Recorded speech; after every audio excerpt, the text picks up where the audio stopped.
Welcome to Flat Earth Debate, Uncut and After Show.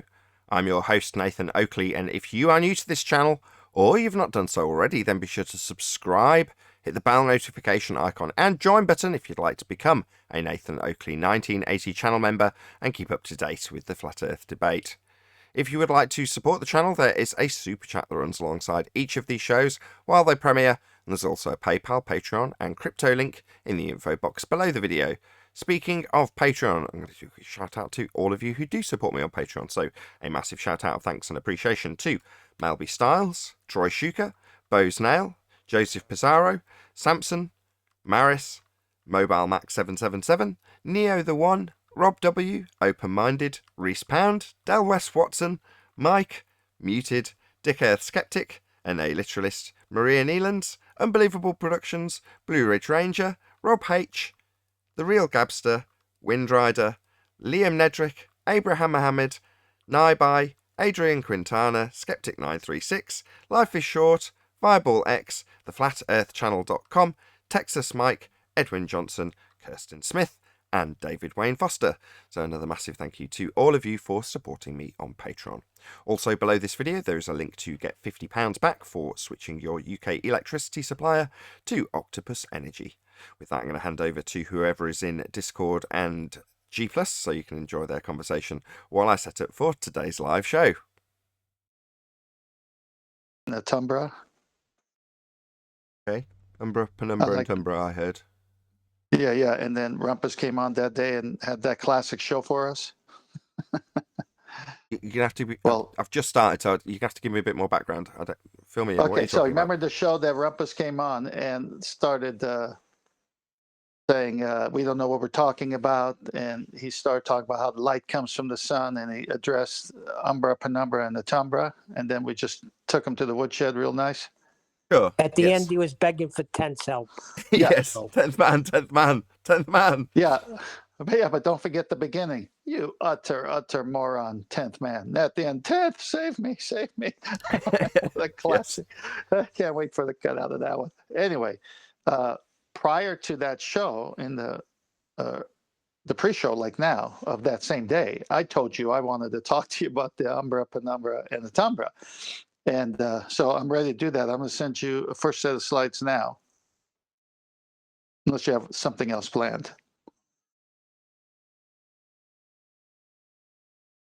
Let me know when you got it.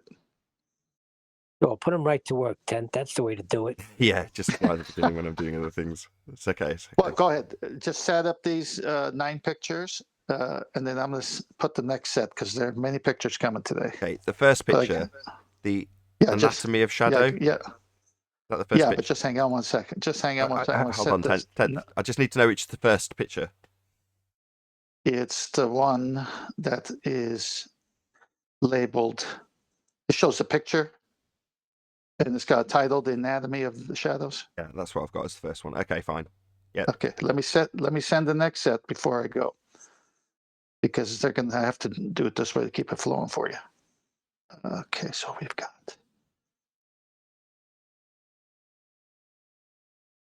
this and this.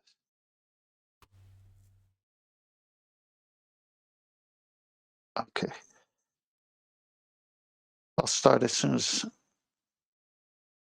All right, so the first one, the anatomy of shadow. So I was researching this, and I found this art site. So they are showing you for art how to do shadows. And so the light source, the form shadow, the cast shadow. We can move on to the next one. And it says the anatomy of a cast shadow. The umbra, penumbra, and atumbra are 3 distinct parts of a shadow. So still a shadow, created by any light source after impinging on an opaque object, obviously something solid. The umbra, Latin for shadow, the fully shaded inner region of a shadow cast by the opaque object. It is the innermost and darkest part of a cast shadow. It includes the occlusion shadow, which is directly underneath the object. It is closest to the object where the light is completely blocked by the object itself. Next one. The penumbra. from the word pane, Latin for almost or nearly. The partially shaded outer region of the shadow cast by an opaque object. It is a region in which some of the light source is leaking back in due to reflected light. This is key now. Light bounces off other objects or even the surface underneath, and it starts to contaminate the shadow. It becomes lighter than the umbra region. The penumbra, from the word ant, Latin for opposing. It is the region from which the occluding body appears entirely within the disk of the light source. It is the lightest region of the cast shadow and has the softest edges of all three zinths. Occluding means to be blocked off. Okay, so we got all that. So let's look at the picture. A great way to mentally check your drawing or painting is to use the shadow checklist. Make sure that the shadows have all the following characteristics. And you can see here in the drawing, they want you to, for reality's sake, they want you to show the reflected light. So let's go to each part. The next one, dark. Shadows are darker than the references are just dark or darker version of the local color. Make sure that reflected light, again, another key part, is darker within the form shadow or the structure. Edges. Shadows have softer edges, even more so in cast shadow than in the form shadow. And the cast shadow moves further away from the object. The edges become softer and softer. And the last one, echo. Form shadows echo or mirror the form of the object that they represent, i.e. shadow on a sphere has a round shape. The rounder the shape, the more concave, and form shadows should be. Passive. Shadows are passive. They have little or no texture. Smooth out brush strokes, pencil marks in comparison to a lighted texture area. And last one, articulated. Cast shadows have a definite shape and be well articulated. Sometimes an object's form reads more from its cast shadow than from its local color. So let's go to a picture here. As you can see, they got a table and a ball or a sphere, and they have a light source coming at it, and it's got everything kind of labeled there. Now, what's happening here, especially with how light works and opaque objects and how the shadow looks based on if it's reflecting off something, which is what we discussed earlier, you can see at the very bottom of this ball, it's darkest. But then as it shows the full shadow of this ball, it's a lighter because of reflected light. But it's still bigger, or it's casting a shadow of the ball. It's not getting any smaller. Next one, just another view of it. Okay, so you can see this shadow is elongated because the light source is coming from an angle. Obviously, if it was directly over top, it would be the zenith position, and the shadow would be under the ball. I think everyone's getting the point. And the last one, just make it simple. There's the object, the form, and then the cast shadow from it. So with shadows, you have the actual object blocking light, and then you also have reflected light interfering if it's bouncing off surfaces, if it's on the table, and so forth. So let's look at what we were talking about, how they use the umbra, penumbra, and penumbra from the sun, supposedly coming to the moon as light, hitting the moon, and then casting a shadow on Earth. Well, as we discussed, they say the sun's rays have to come parallel because it's so far away. And that really would be a true statement. If light is really far away, the light rays would eventually look parallel. But here in this drawing, the sun is supposed to be 93 million miles away, and they got converging light coming, which doesn't make sense because it's not their model. And then it hits the moon, and then they're talking about shadows here, umbra, penumbra, all the different. But remember, on the table, it was reflected light.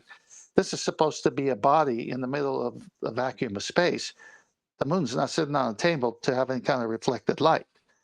So this falls apart there as well. And then the shadow of the moon on Earth is so small, that pinpoint version, that this cannot be the way it works. The next one. Just another picture of what we just discussed. So the sun with a converging rays rather than parallel, which is opposite how their model states. And the last one, where we got them all labeled. So you can see there's a sun, there's a sphere of some kind blocking, we'll call it the moon. There's the umbra, so totally block, there's nothing. And then the penumbra shows a little light from the edge. And then the penumbra is the opaque object is right in the middle of the light with all the edges still showing of the light. Now let's look at reality. This is our world. This is the world we live in. And the sun is not at zenith position, so it's not directly overhead of that tree. Do you guys see the shadow and how it's being cast? The tree? Yeah. Yeah. Yeah, it's beautiful, isn't it? No one's going to sit there and say, oh, there's the umbra, the penumbra, and the penumbra. They're just going to say that's the shadow of the tree based on the angle of the light hitting it, right? Right. Okay, so now look at the next picture, a father and a daughter walking. Now the angle of the light is obviously coming from the picture we don't see, but it's casting a shadow on the wall, but half the shadow's on the sidewalk that they're walking on. No one's going to say, what's the umbra, penumbra, penumbra there? They're just going to say, wow, look at that, a perfect silhouette, and half of it's on the floor because of the angle of the light. The next one. Here's three people doing one of those, shadow things, and it looks like some kind of animal riding a skateboard of some kind. And look at the light, and look at the shadows of the people's feet going in different directions, and look at all the reflected light hitting all the different shadows. This one I really like. It's what do you see behind this guy and the pool of water there with the reflection on the water of the shadow? What do you see behind it? Muscular rays. Yes, diverging rays. Not parallel. Not convergent either. The next one, little child, light source coming from behind. Can you tell me where the umbra, penumbra, and the penumbra is on this kid? Give me a second. I'll redraw it in orthographic view. All right, here's another kid, the next one. He's having fun watching himself be bigger. Again, same thing. This is what we experience each and every day. The next one, you can see it's more of an evening type of situation. And look at how long those shadows are. And you can see how they're darker and they're getting lighter and lighter towards where the heads are. That's because of the reflected light. That makes sense? Of course, it makes sense. This is All right, so let me set up it's the next self-evident pictures. stuff, but because of the description we have been given, you've got to explain this stuff. But in reality, you put it on screen, it's self-evident, isn't it? Yeah. I'll go ahead and make some more comments. I'm going to load up the next set of pictures. Okay. That means talk among yourself. Yeah, I know. I'm waiting for Neil, everyone where'd to you talk go? amongst themselves, and I'll nip off and get the drink I need to be able to sit here permanently. But I'll do that after. I'm listening. I'm listening. All right, here comes the next set. Isn't Tent amazing, Nathan? Yeah, to get the man in face, of course. And in the deck of cards, there's always a joker, Neil, too, so don't worry. Okay, so we've got this ball with a spiderwebby type shadow. Yeah, so that's a lamp, and obviously the light's in the middle of it. So this is the light coming from inside of a spherical object, but obviously it's a table light of some kind. And look at those shadows. And look at how they go out further. They kind of diffuse because of reflected light. And it's not as close to the wall at that point either. So this is how shadows work. The next one, you got four objects, lights coming from the back. In fact, the yellow and the red bottle are reflecting even colors. But the shadows are elongated because they're either opaque objects or translucent objects. The next one, here's a street lamp. This is really cool. So look at how big and long that shadow is. And you can tell the angle of the sun to the light. And this is how sextants work, by the way. Exactly this way. Big The and next- long. I need shadow help. Here we go. The next one, a tree. Look how that thing just spreading out. So we know the angle of the light. Now we'll go to that picture that we put up for Rumpus that he couldn't figure out what parallel was when it's right here in front of him. So they say that light is coming converging in those top two models when they want to talk about the umbra, penumbra, and the tundra. But when it comes to celestial navigation, they say light is coming parallel, like the third picture. Because for celestial navigation to work, the light must come in parallel rays, or else you couldn't have it go to the center of the earth to get your 90-degree, because that's where it meets and creates a corner. And because the earth's surface is curved, the only way to take a measurement and make it work out in their little trick here is to have it go to the center of the earth as a straight ray, as well as wherever you're looking at in the for the distance where, say, that sun's GP is. And I've covered that in the Sextants. So this slide is a killer slide here, because we know based on those pictures and the pictures to come how the sun's rays come. So let's look at the first one. So does that look like parallel or convergent, or is that divergent? From the sun, they're diverging. That's right. And how about this next one in the road in the forest? Diverging. Diverging. And this one in the open ocean with some land masses around it and some ships. There's no way someone could look at this and say this is parallel. Impossible. Or even converging. This is not converging. No, it's converging to the light source, but hitting Earth is diverging. How about the next one? More diverging light. So reality, and this one at the train yard, it looks like, or a big parking lot, I can't tell. Huge span picture here. Those are not parallel rays. Okay, I'm coming up with the next set of slides. Dun dun dun dun dun dun dun dun dun dun dun dun dun dun. Okay. All right, coming up.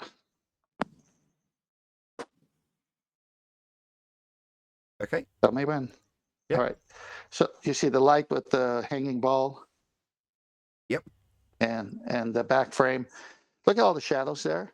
There's a shadow of the actual base and stand. There's a shadow of the ball on this. See, you got shadows and opaque objects are blocking the light, so the shadow appears. And then you've got reflected light causing shadows that are lighter, but it's still shadows.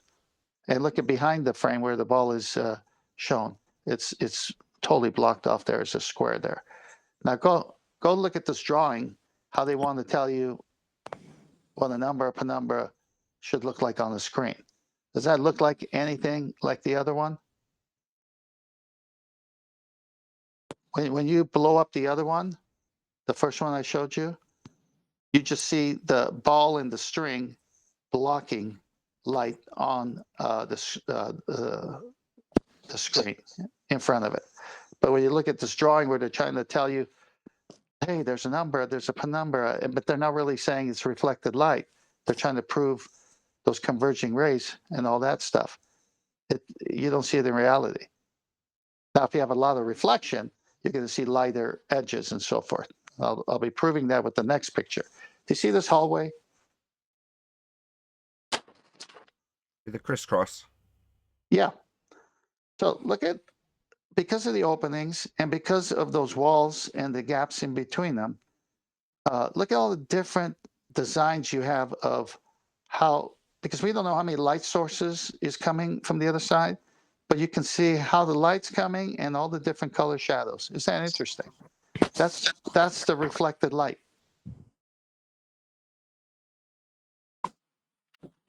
Let's go to the next one. They look like handball walls. Next one's got an apple. See the bottom part of the apple? on the left, it's the darkest part because there's absolutely no reflected light there penetrating. It's the darkest part. That's their umbra. All they're doing is describing a shadow in three ways based on if there is reflected light or not, or if it's on a table.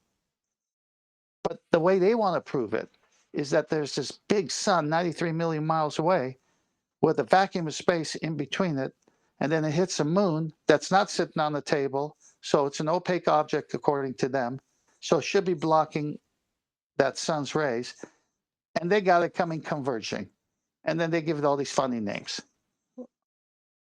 when it's really just a way of describing reflected light depending on where the object is sitting at and how the light's hitting it. Go to the next one.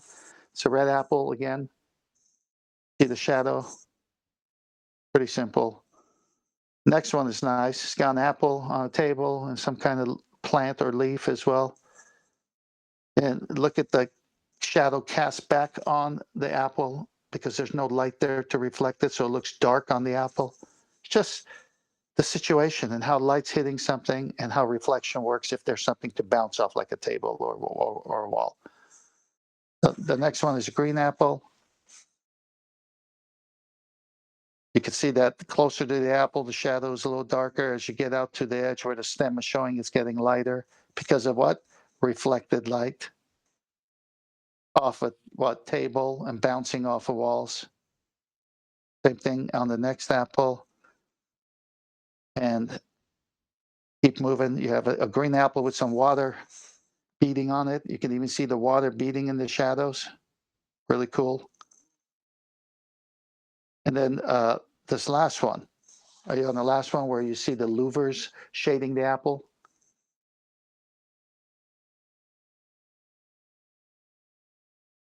Epic. Yep. Yeah, isn't that cool? I mean, so Very. you have a shadow on the apple from the louvers through a window, and then behind the louver shadows blocked by the apple shadow. Really so simple to understand, right? And then let me finish off with the next set, if I may. Da, da, da, da, da, da, da, da, da, da, da, da, da, da, da, Minute da, and count. da, da, da, da. Okay, it's coming your way.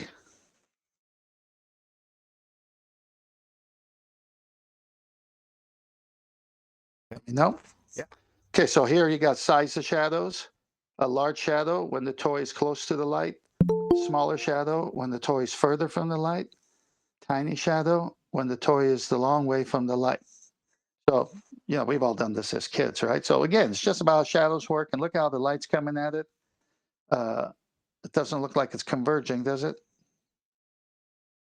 Next picture, that black and white beauty. This is how light from the sun comes to Hello. us. Divergent they are in. And the next one, again, another beautiful picture with a blue background sky and the sun rays coming divergent. The next one, please. Obviously, ocean, landmass, more divergent rays. And then let's go to the drawing. This is how they say the sun is supposed to come. This is what Rumpus said at the end of that show the other day, that sun rays do not come parallel. He just broke their model. As Chocolate said, you just destroyed so many globe statements just by talking today, because he went against this model, which is they have to have this model, the sun coming in parallel. And here's why they got to have it. Because if the sun rays come in parallel, if you're on the next one, and Cyan and Alexandria, the way they describe the shadow there is because we live on the surface of the earth and the sun rays come in parallel. And the way they have to have it work is to go be measured from the center of the earth. Next one, that's a little image. Where Cyan is and where Alexandria is on top of a presupposed globe. And you see the shadow on the top pillar, but on the bottom pillar, it's at its zenith position. And it's right under that one parallel ray. So there is no shadow being cast. That one's going to the center of the earth in their model. The next one, before we round off with the last two. So this is their goal right here, to take the measurement from the center of a sphere, because that's where you can have a corner. That's where two straight lines meet. And light must come in straight for a sextant to work on a globe because of the curved surface. And the next picture tells you how light comes in. Doesn't come in parallel. Sextant doesn't work on the globe surface. It could only work on a flat surface because it needs two straight lines and the corner, which creates a vertex. And the last picture, which I think says it all. There's Aristotle's model to the right, and we know light doesn't come in parallel, so you're left with the flat Earth version on the left, where the sun's rays come in divergent, and the sun is moving over the Earth, and it's casting shadows when it's not directly over it, which is its zenith. Goodbye, globe. You're the sextant.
Welcome to Flat Earth Debate Live.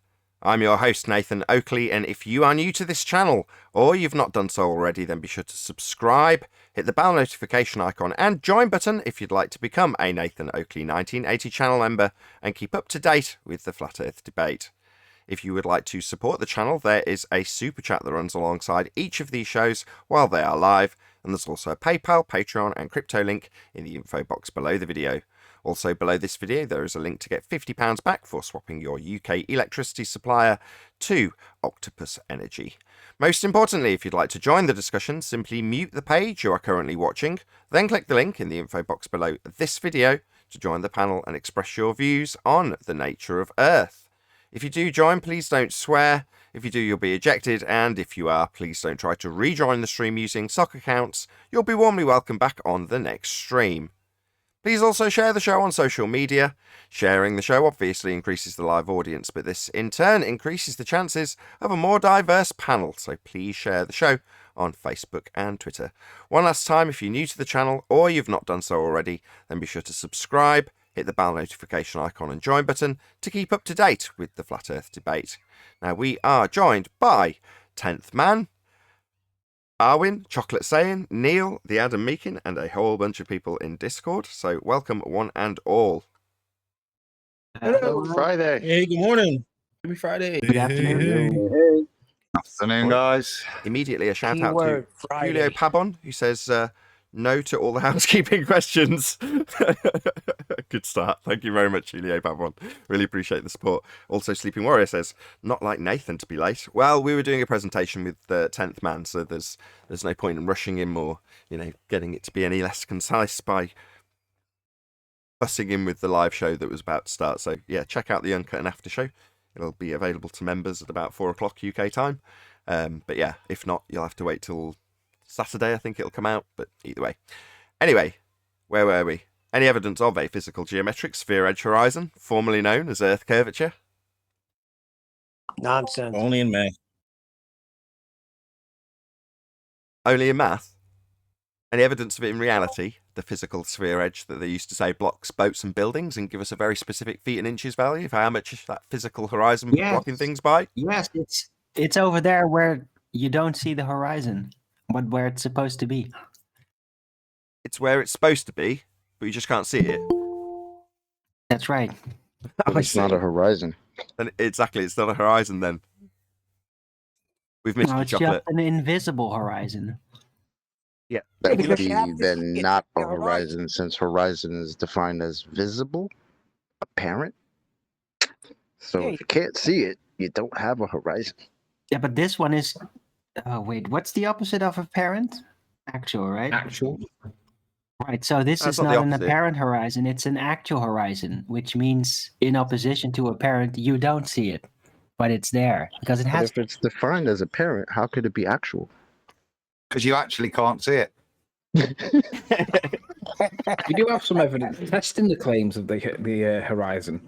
Because, like, Taboo Conspiracy 3's done a 21-mile laser observation recently on his channel. And not only was it able to be seen over 21 miles from an observer height of around about a foot, maybe 2 feet off the water's surface, he was able to see the reflection of the laser underneath the laser. Now, if you apply Snell's law with regards to the angle of incidence and the angle of reflection, you can see that that's impossible if the Earth's a sphere. Even if you allow for bendy light bending around the curvature of the Earth in a perfectly consistent curved arc thing with the shape of the Earth, you can't account for the reflection of the light underneath. So we don't have evidence of the horizon, but we do have evidence that debunks that the horizon is the leading edge of a sphere. Indeed. Any evidence of axial rotation of the Earth-based variety? No, but you can think that there is. I can think It's that. the lockstep motion of all things. Hold on. What am I thinking of? You have to explain that a bit, Anthony. The two rotation points in the sky proves that's Earth's axis. Because how would they be there otherwise? When you say axis, that implies that you're going to assume that they're antipodal to one another with a line. Oh, of course they're antipodal. I can't prove it, but you can just imagine that they're antipodal to each other. That's a begging the question fallacy. If you're trying to prove that we're on a sphere, and you say, well, look at these 2 points in the sky. If I travel south and assume that when I arrive at my location, I'm antipodal from where I began, then they represent an axis. Well, no. That's just you assuming that you're travelling antipodal when you move towards the horizon, following the compass, whatever, south, north, whichever. Well, Yeah, but how else could that be interpreted, Nathan? It's obvious that it's the rotation point underneath because hold on.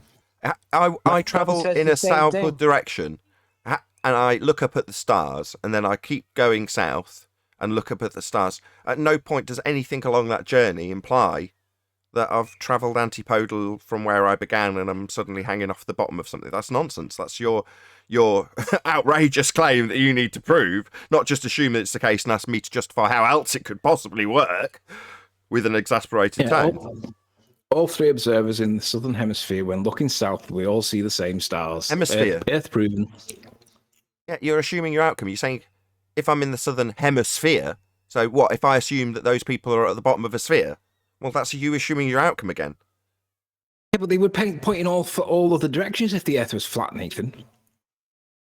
What they do is irrelevant to your assumption that they're antipodal on a sphere. That's merely your assumption. So I don't care. I don't make any claims about this. So I couldn't care less.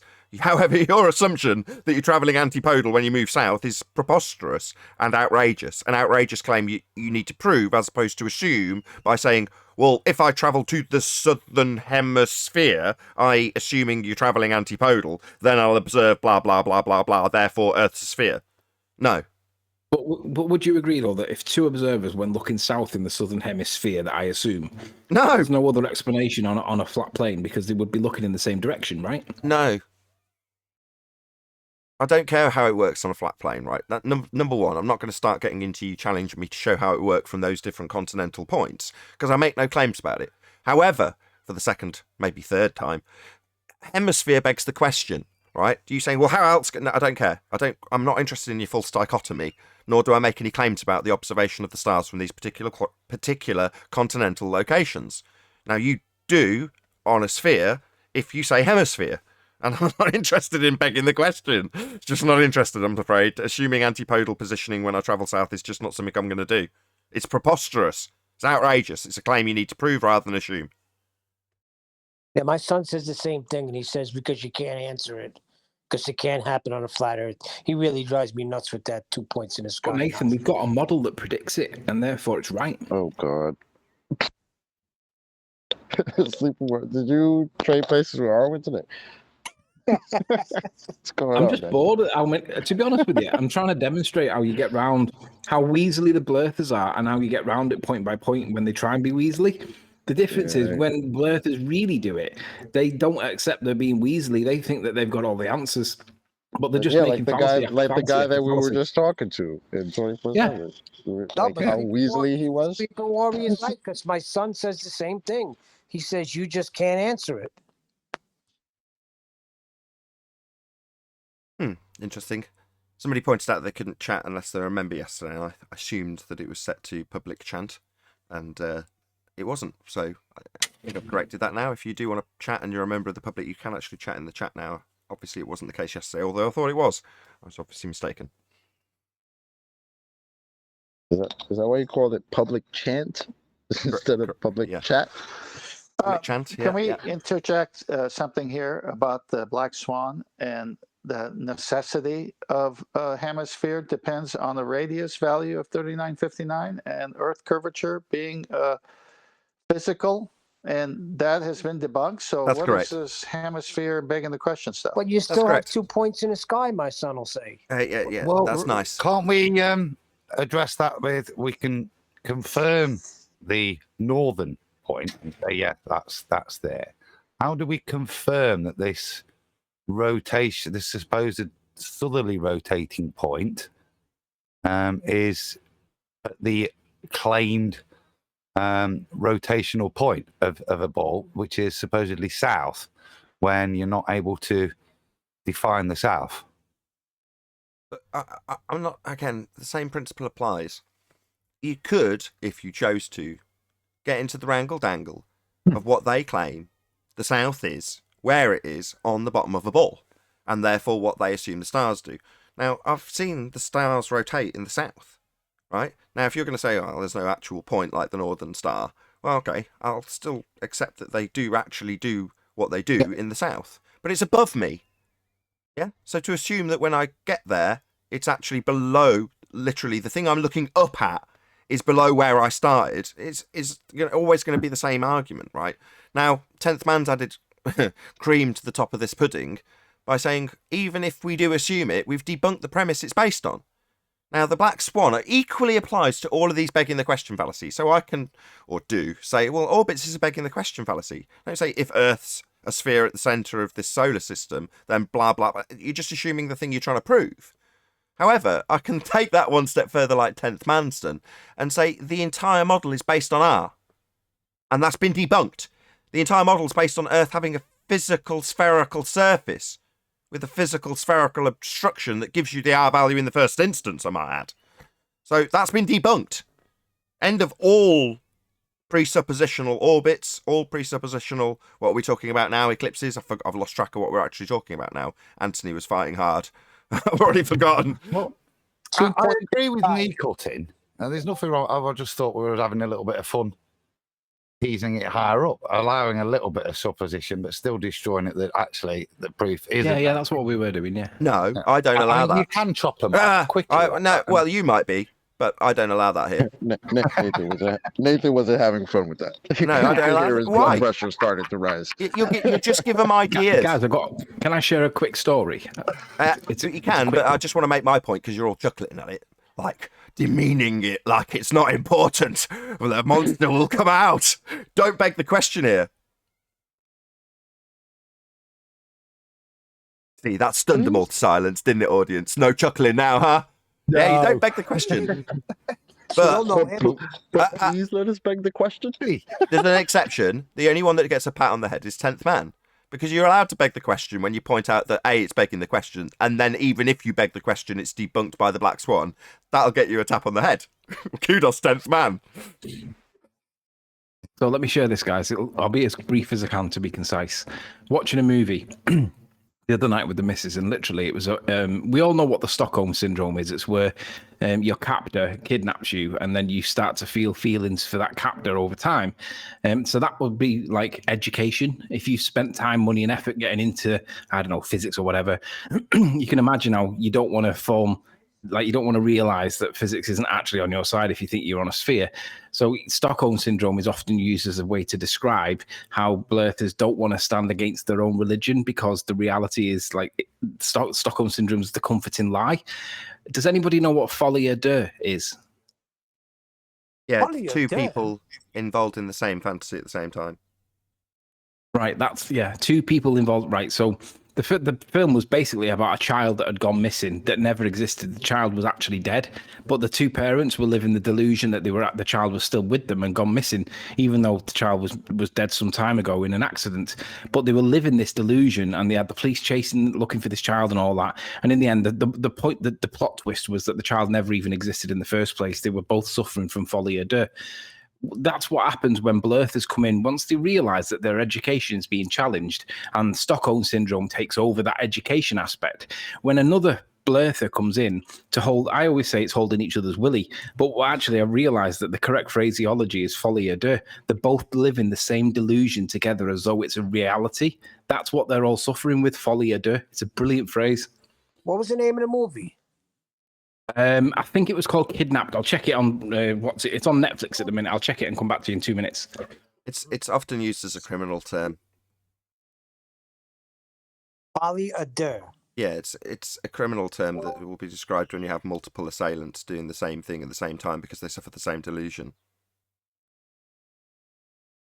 Anyway, any evidence of the distance to the sun? What is the sun? It's over there. It's so bright and nice. No. Yeah, but isn't it amazing how basically the light rays come in all parallel, and then as soon as they hit the Earth, they diverge off? So someone hits the dimmer on the sun and they start converging and shit.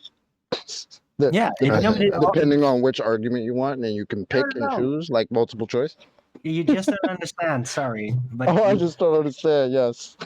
yeah, you don't understand what I'm trying to say here.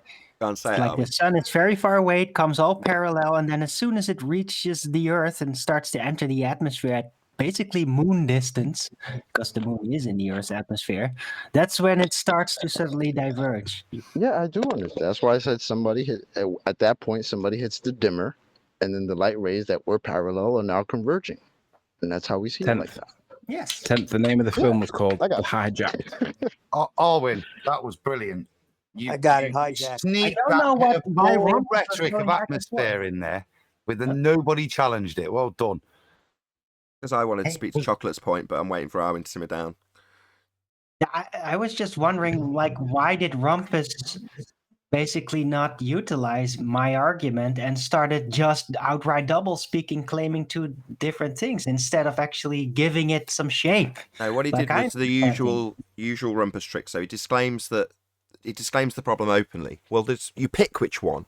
So you're saying, oh, okay, that's the problem we're identifying. The fact that you've got a choice in the matter is completely nonsensical. But he obviously confesses to the problem immediately and then starts justifying the problem. Well, depending on the circumstances you pick, that gets highlighted as not a reasonable way to decide how light behaves. So what he then did, which is what I was going to say to Chocolate, is he actually blamed it on 10th Man.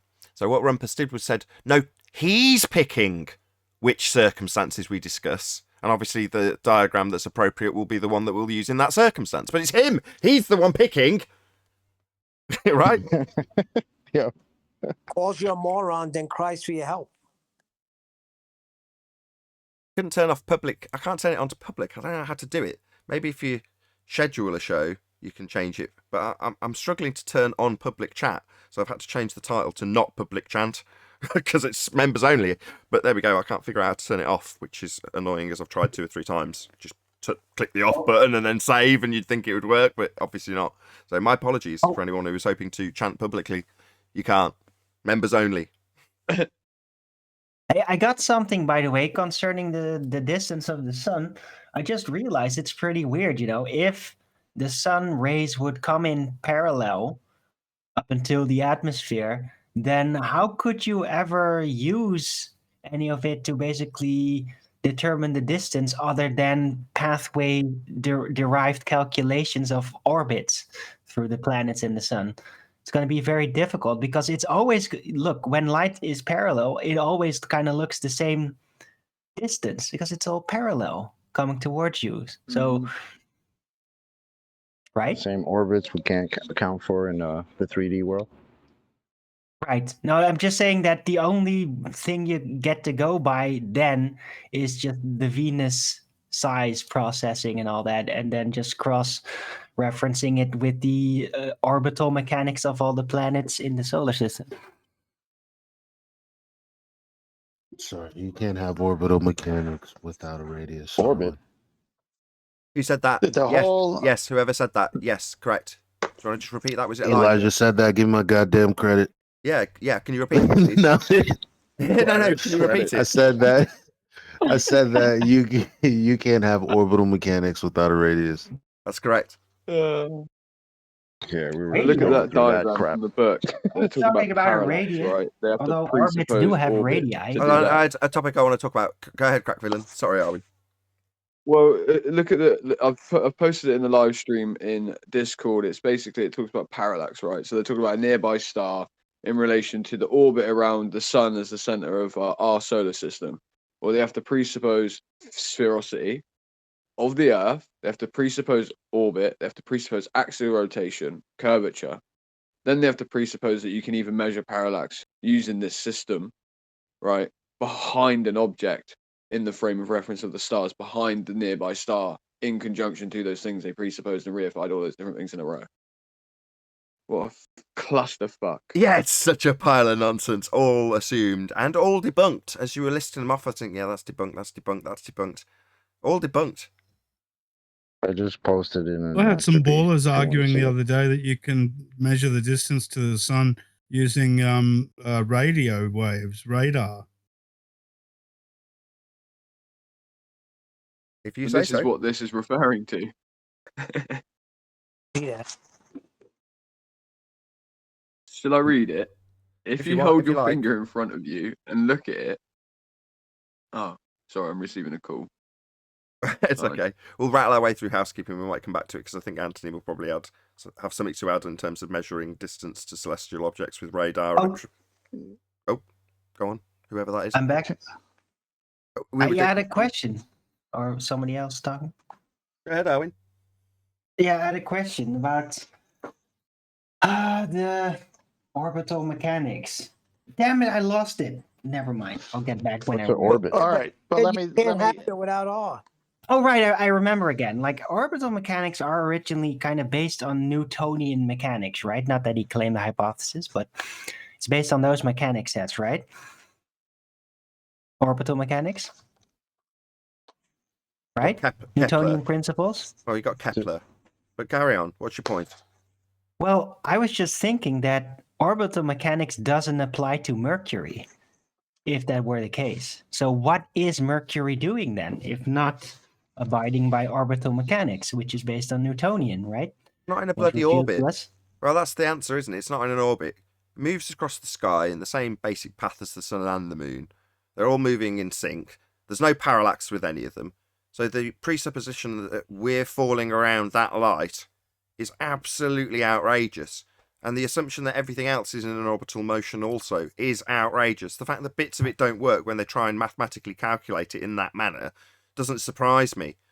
But yeah, the fact they can't calculate Mercury correctly in 3D space, and suddenly they have to transpose in pseudo-Ramonian 4 space to try and back calculate it, you know, who cares? None of this is real. We're not experiencing orbits. But can you even calculate an orbit in Einsteinian mechanics? To Or- Pal Broder for the super chat. Really appreciate the what's support, an Pal orbit Broder. again? Thank you very much. Sugar-free chewing gum. Can they demonstrate an orbit on a small scale? Come on, I'm not asking whether it is real or not. I'm asking how it works. Like Like, little is there even an Einstein gravity-based orbital mechanics? that can They be calculated? they Does it exist, or is Hold it on, all Neil's got a still perfectly reasonable Newtonian? question that nobody's answering. Maybe Adam. Can you, Neil? Can you ask that question directly to I Adam? think I'm saying in a vacuum chamber on a small scale with marbles, can you demonstrate orbits? Yeah. the Rumpus would admit, and Einsteinian, no, it's not doable. That's the purpose. You can't solve for more than one body, can you? Which would be the thing you're trying to calculate. One thing orbiting another would require that. So isn't that what the admission of Einstein is? It's not solvable for more than one. So no, you couldn't. Okay, so orbits cannot be expressed in pseudo-Riemannian force space, basically. So if Mercury is not abiding by orbital mechanics, then what is it doing? Who cares? It's What not is it doing orbiting. around the sun? Who What cares? is Who that thing cares? that it is doing? What it does, what you watch it do, that's what it's doing. But in the meantime, we're not falling around the sun, and all of these planets aren't falling around the sun in a solar system where the sun is at the center. None of that's true. It's all nonsense. So what did they do? They just trace the path and they kind of draw a line of Mercury, how it's supposed to be going by the sun, because they can't calculate it. you're So you're, how descri- does you're it just no, this- I'm this is just how they do it, pointing out Owen. a flaw in the model from a baller's perspective here. This is serious. Like, what do they Right, do Owen, with listen to this. Mercury? Right. Yeah, So, that's why we when had they a talk good about old time when parallax- Rumpus came and told us we can't account for the orbit of Mercury Yeah, in we the already 3D know this, world but that we Owen's- freaking live in. Yes, that's true, Chocolate, and Darwin's just dragging it out and I don't blame him. But go ahead, crack villain. Right, so they're saying this is really funny that they said this, because remember the example with the car where you were using it to explain to them what perspective is. They're talking about a similar type thing, which is quite funny. If you hold your finger in front of you and look at it first with just your left eye, and then with your right eye, your finger shifts positions against the background. Right, the closer your finger is, the bigger the shift. The shift is a measure of the distance between finger and eye. This effect is known as parallax, and on a much grander scale, it can be used to calculate the distance of nearby stars. As the Earth orbits around the Sun, a star will appear to move slightly against the background of more distant stars. This produces a parallax angle, which can be used to measure the distance of the star from the Earth. Background stars, because they are so far away from the Earth, they appear not to move. That's doublespeak nonsense. You'd actually have some measurable parallax, and there isn't any. That was they do, they don't. They do, they don't, exactly. That's speaking out of both sides of their mouth, isn't it? Yes. I did hear a This is really out of good a point the science other day textbook. to do with the moon. The moon's Again. obviously our closest celestial body, and it orbits the Earth on their model. Yet when you look at time-lapse photography that's got the star trails with the moon in it, you can see that the moon and the stars are moving at the same rate. Now, I appreciate and I accept that there are points where occlusion of stars by the moon happens. But on their model, if the moon is moving, the stars should be basically stationary in the background, because basically that would be showing stellar parallax with the moon relative to the stars orbiting the Earth. But in real world, there is no moon stellar parallax between the moon and the stars in the background. They move at the same rate, and that's not possible. Anybody disagree with that? No, I don't disagree with that. It should be glaring, No. obvious parallax. It should be all moving in all sorts of different directions because they're all located in physically different positions in their model, right? Yeah, but Well, therefore specifically we'd have with lots respect of to the moon parallax. and the stars. The stuff far away would move very slowly. The stuff in the near foreground would move a bit quicker. The stuff that's supposed to be closest to us, in your example, the moon, would move at the fastest rate. Yeah, so no way the moon and the stars would move at the same rate. Plus, if you're filming them from the inertial reference frame, they shouldn't move at all. Yeah. Paula Bible literally says, they do, Yeah, we have. but you can't see it. Excellent. That was the there, Paula. Mr. Sensible, wasn't it? Mr. Sensible's one. Which gaff are you talking about specifically? Wasn't that? Was it Mr. Sensible with Mitchell from Australia, where Mitchell showed the stars shouldn't be rotating, and then he said, well, they would be, and then he gave an explanation for why. But Chocolate's just said then that they shouldn't be moving at all, and I tend to agree with that. But there was that NASA footage. I can't remember what the footage was now, but it was showing star trails from the ISS, And there shouldn't, as far as I'm aware, there shouldn't be star trails from the ISS. I agree with Chocolate. Nobody remember this? No, I remember it. I commented on it because Mitchell showed it, and he showed that in that overlay, because there's no way that image could be taken from the ISS, number one. Number two was an overlay because at the bottom of that picture where it met the presupposed globe underneath, you see airplane flights streaking. So that was an overlay. That was a trick of photography. I have devised a new housekeeping question. All right, here we go. Any mathematical evidence for the orbit of Mercury? Why? Why do I care? Go to a maths forum to ask that question. I'd like to comment before we get off the It is a good question, though, because they don't have any math. So in their field where they believe reality resides, they don't have an answer. How about that one? Come on, Take it guys. to a math forum. Come on, man. Any evidence of Earth radius? I feel you. I feel you. I was going to finish up on the sun before you went there. Oh, okay, go ahead, 10th. Yeah, back to Rumpus the other day. I said on the show there's no refraction at the zenith position. He came on and he said there's absolutely no refraction when it's vertical at the zenith position, agreeing with me. But he made it sound like he was opposing me. So yes, that's why you don't have a shadow cast when it's directly above you. It says it moves away and creates an angle is the shadows cast, right? So then he said that the light rays coming in from that sun that we're still talking about are not parallel. Well, then the sun cannot be 93 million miles away, Rumpus, because you need it to come parallel. You need the vast distance so that light doesn't come in. You're just making stuff up. If something has angular size, like a genie, isn't he? If something has angular size, if something has angular size, therefore the light rays are not coming into you parallel. We always get everything right, and we do understand. The sun, 0.5 degrees angular can I finish size, this statement the before light you rays from it challenge are 0.5 degrees in angle. May I finish the statement before you challenge it? Instead of cutting Rumpus, me off. cool your jets, man. Cool your jets. Rumpus, Okay, go ahead. before I go, let me just stop here and say, did you say there's no refraction when the sun is directly above you zenith position? Yes or no? I did say that, yes. Thank you. Then we're in agreement there. It's a rarity, but we are. Okay. Did you also say that light coming in from the sun does not hit the earth in parallel rays? Correct.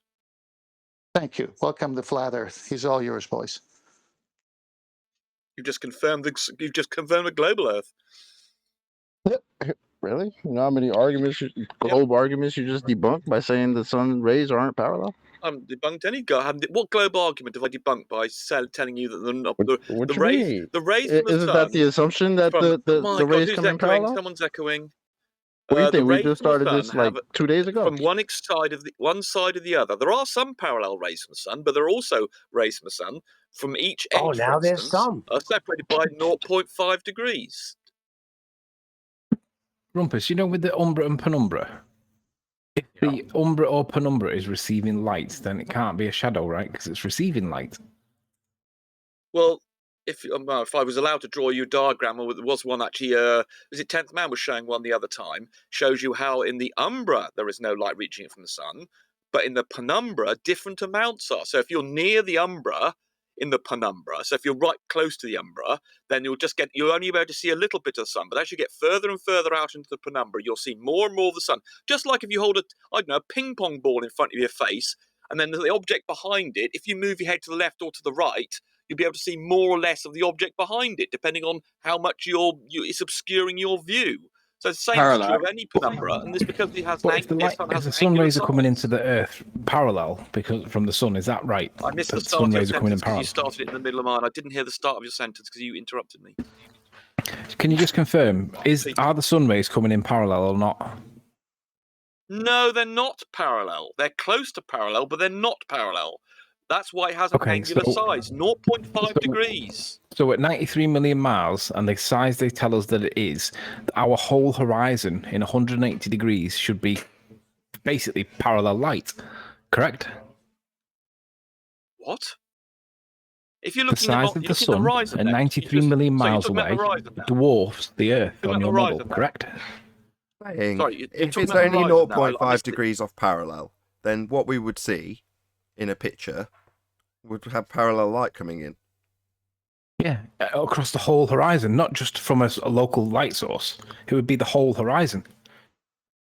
Right, the sun has an angular size of 0.5 degrees. That means the light from one end... of the- 0.5 say the degrees from right-hand 93 side- million miles away. Hold on, let me just finish the sentence. That means that the light from the right-hand side of the sun, for instance, is different to the light from the left-hand side of the sun by 0.5 degrees. So those 2 points on the sun, the light reaching us has a different angle. Okay, but would you agree that the size of the sun, they tell us, is massive compared to the size of the Earth? Relatively speaking, is tiny, correct? Correct, correct. So, and when the light rays travel from the sun, from the top of the sun to the bottom, and from the east or the one side to the other, all those light rays are going to dwarf all of the side of the Earth that's touching it, that's facing it, correct? What? Sorry, I didn't understand any of that. It was just dwarf. What's dwarfing what? There's just light coming from the sun. Because of the relative size of the exactly sun, all of the rays that come from the top, the bottom, the left, or the right of the sun's surface, by the time they get to the Earth, it would give a complete coverage of the whole of the side of the Earth, correct? Yes, light. Yes, the side of the Earth facing the sun, just like if you hold a tennis ball up against a torch, half the tennis ball would be illuminated, and half the Earth is illuminated by the sun. And because of the size, all the angular ones that you tell us creates the penumbra and the umbra are actually receiving light from the sun, aren't they?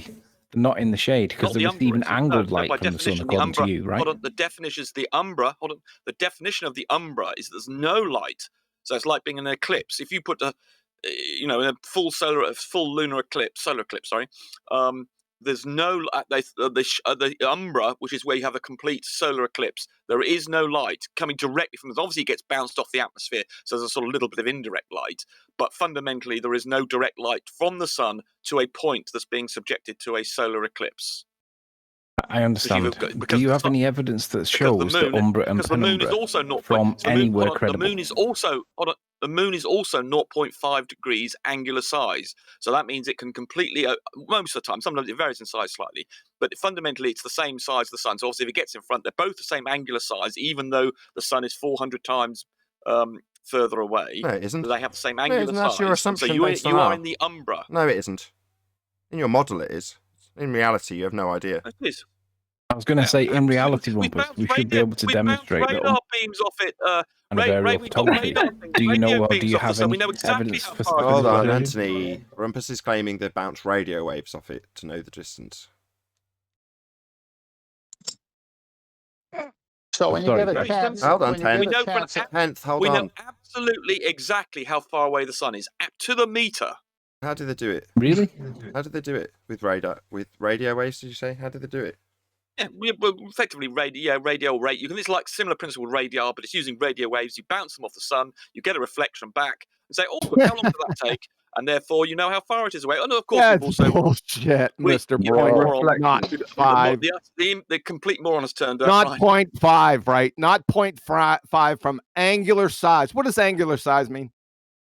It's not the angle size presented to you, the subtended to you by an object you're looking at. It means not actual size. You dumpus. No, I didn't say it did, you stupid moron. moron. You have an angle from a not actual size, you dumbass. When did I say it represented the You actual said size? not 0.5, okay, calm and down. the moon is not 0.5. Those are not actual sizes, or you can't even remember. You can't even remember what I said. You're just an utter moron, aren't you? Not 0.5. Sorry, guys. Both of you, calm down a second, please. Both of you, Rumpus, QE, both of you, please. Hello. So the objection he's raised, Rumpus, is the same objection I raised.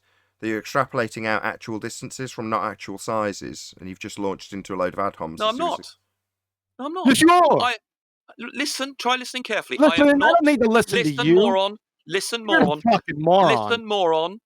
Listen, moron. You're the dumbest fucker in here. Calm down. Can I just ask one question? Rumpus, you stated earlier that we look at the sun and it takes up a angular size in the sky of 0.5 degrees, which is where we're deriving the maths from. The 0.5 degrees in the sky, is that actual or apparent size of the sun? It's the apparent size. It's an angular size, which is Ah. an apparent size. Okay. From a distance, At right? no, From a at no set point did I distance. say I was using the It's angular apparent. size of the sun to work out the From a distance set to it. distance. So not, No, I not didn't, you moron. actual. I said the distance of the sun. I said was done No, by you're not. radar. You Shut Okay, up. stop. Everyone stop. Shut up. It's done by radar. How do they do it? What do they do? What's the process? They send a radio beam in the direction of the sun. They put a code in there, and then they wait for the return signal. And they say, "Oh, look, it took this time, and therefore we know the distance to it." There are many other ways. I mean, No, let's stick with transit that, All right, Venus bear with beam me, Rumpus. method. Just one claim at a time. Can There everyone are stop? many means. Can everyone stop? I There are don't need many to know means of more working than with that. the sun. Thank you. Are you going to verbal diary your way past it? Okay, so you're saying they send a radio signal into the sky towards the sun. Now, you're Correct. saying based on the timing that they expect, but that timing is also based on an assumption of a radius for Earth. That's where they get the timing. No, it's And not. the No, it's not. I haven't quite finished, coward. No basis on Haven't the I at all. quite finished, coward? You scared of the rebuttal? Well, you made a stupid statement. Are you scared of the rebuttal? You just made a stupid, unfounded statement. You just made up. Really? Like the air is not the Don't atmosphere. rely The on the second law radius doesn't of apply the to the Earth. Earth. You mean statements like that? Sorry. Is that what you mean? Hello. The timing that you gave, It's the Earth. the timing for the return signal is based got on nothing the to do with the radius of the distances. Coward, rebuttal, coming your way. Coward. So, the timing for the return signal is based on the radius value and the distances given to you by an application of Kepler's third law of interplanetary motion and No, an it's not. assumption Not of the the R radio one value. isn't. Coward, No, you're rebuttal, mixing up coming with your the way. Zenith Coward. method. You're mixing Globies, up this all is what you got. You You introduced got an coward. He's going to interrupt the rebuttal, hasn't he? What a coward. Yeah, it's because it's going to get annihilated here, ladies and gentlemen. He doesn't have to like it, but he can squirm and wriggle through it. So, your distances for the return signal, third attempt, with Rumpus the coward trying to interrupt it. For you, the audience, because he doesn't want you to know this. He needs it to be obfuscated, because it's where his lie unfolds. So, you will be assuming Earth with a radius value, 3959. You will also be assuming that Venus has the same R value as Earth, and you will be applying Kepler's third law to give you the distances that you estimate the return signal will come within. Everything you just said was wrong, and no part is the Venus size of the Earth compared to Venus is any part of this radar system. Idiot! You are an absolute moron. No, not the radar system. You didn't listen. Clearly, you were talking through it entirely. So you didn't actually listen to the part where I said the timing. The timing you've got for the estimated return signal. The timing you've got from those values. Venus plays no role in what I just described. You're mixing it up with... There are three ways that you can work out the distance to the sun. You've already given me one. Radar return signal. And you've got an estimated time for the return signal. And it's based on what I just detailed. An assumption of R for Earth. An application of Kepler's third law. An assumption that Venus has the same size to give you the scaling values. And that is what gives you the distances to estimate the return signal time. That is being used. You're a liar if you deny it. You are... I mean, I didn't think you were this stupid, actually. So the timing doesn't come from the heliocentric distances, then? The timing doesn't come from those estimations within the heliocentric model. You're saying that's not where you get the estimated return time? No. You're a Where'd you moron. get the- How do you know, Rumpus, during the stream, when you're looking at the return data, which time period should you analyze to get the return signal? How do you know you should be looking at that time frame? What are you using? You're going to use the speed, aren't you? And Because you put code, presupposed distance, you put so time you know code which in the area to look at. signal, so Time you know. No, Rumpus, Rumpus. Wait there a second. You need to stop doing this. You're on about pulse modulated radar. Okay? Saw pulse modulated radar. Well, it's not okay? actually using radar. Okay. Well, what is it? No, it radio actually. signals. Can you use Right, a radio radio signal. What is radar? Can we not stray off what I asked? I asked where you get the timing. You're going to estimate within a time frame. Adam's clarified what I'm asking. Within a certain time frame, you're going to see a return signal. Well, where'd you get the estimation for the time frame that you should see the return signal within? You don't need an estimation. Yes, please. You don't No, need what's an your time estimation. code? What's your time code, dude? You put a code in the signal and you wait for the Don't tell signal me a to come code. back. I want to hear Listen, what your be time quiet, code is. Be quiet. Stop interrupting.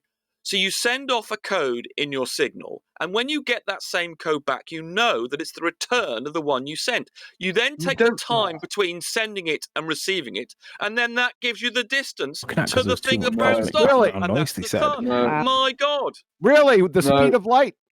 Yes. that Really? thing. But wait, What's the wait, one-way speed of light has light? changed how many times? Hold on, Stacy. What's the one-way speed of light? It's measured over two. It's not. Yeah, two-way speed. You don't have a one-way speed of light. Doesn't matter. It's still correct. Oh, No yes, one's- it does. You know it doesn't. No, it doesn't. You don't know the speed of light, son. Oh, we know it exactly. No, you don't. Can you tell? Yes, we do. You know the average. Shut the fuck up. You know the average two-way speed. You don't know the one-way speed of light because it's a begging the question fallacy. It's just a convention. Einstein told you, but you won't listen to him because you're delusional. Mr. Air is not the atmosphere. Second law doesn't apply to the Earth, and we just made up natural law.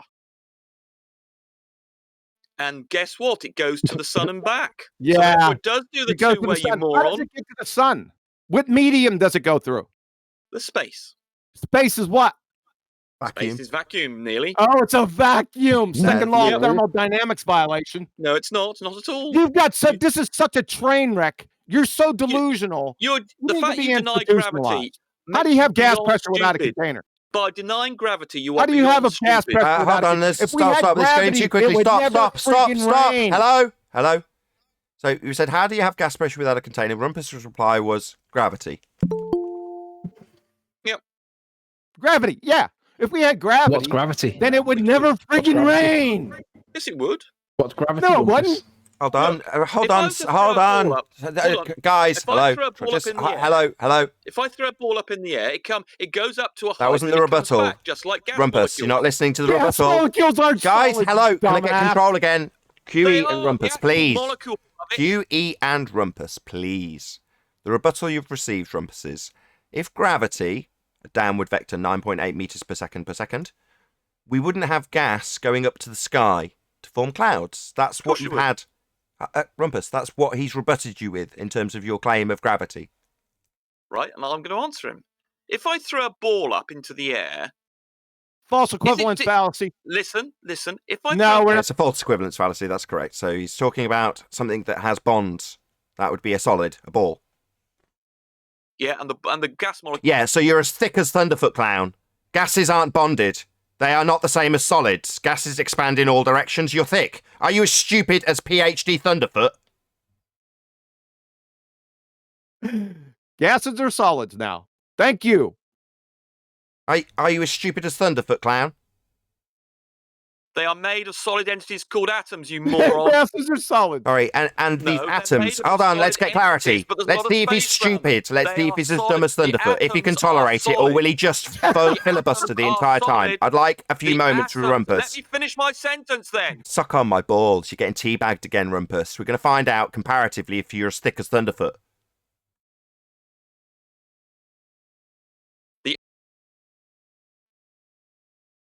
Whoever's muting Rumpus, Just like please a bouncy stop. ball. So bouncy balls and atoms are entirely analogous, except for the fact that bouncy balls aren't elastic. Stop! I just want to ask a question. You're a moron! Guys, hello. I just want to ask a question. If they're You're a science analogous, denier and a hello. moron. If they're analogous, Hello. do atoms, Yep. gas, have intermolecular bonds as solids do? Well, the constituent of an atom is quarks. The constituent of a bouncy ball. Shut the hell up. That's not what he asked you. He said intermolecular bonds. You don't even know what he's talking about. You're so stupid. It doesn't matter. The point is It to talk does about the matter. behavior of a Sorry, ball. sorry, The behavior of a ball Huey, is I'd just like to ask him one more the time, see if he's a behavior of coward a and says it molecule. doesn't matter. Hand waves the argument. Can you stop muting him, whoever's muting him? No.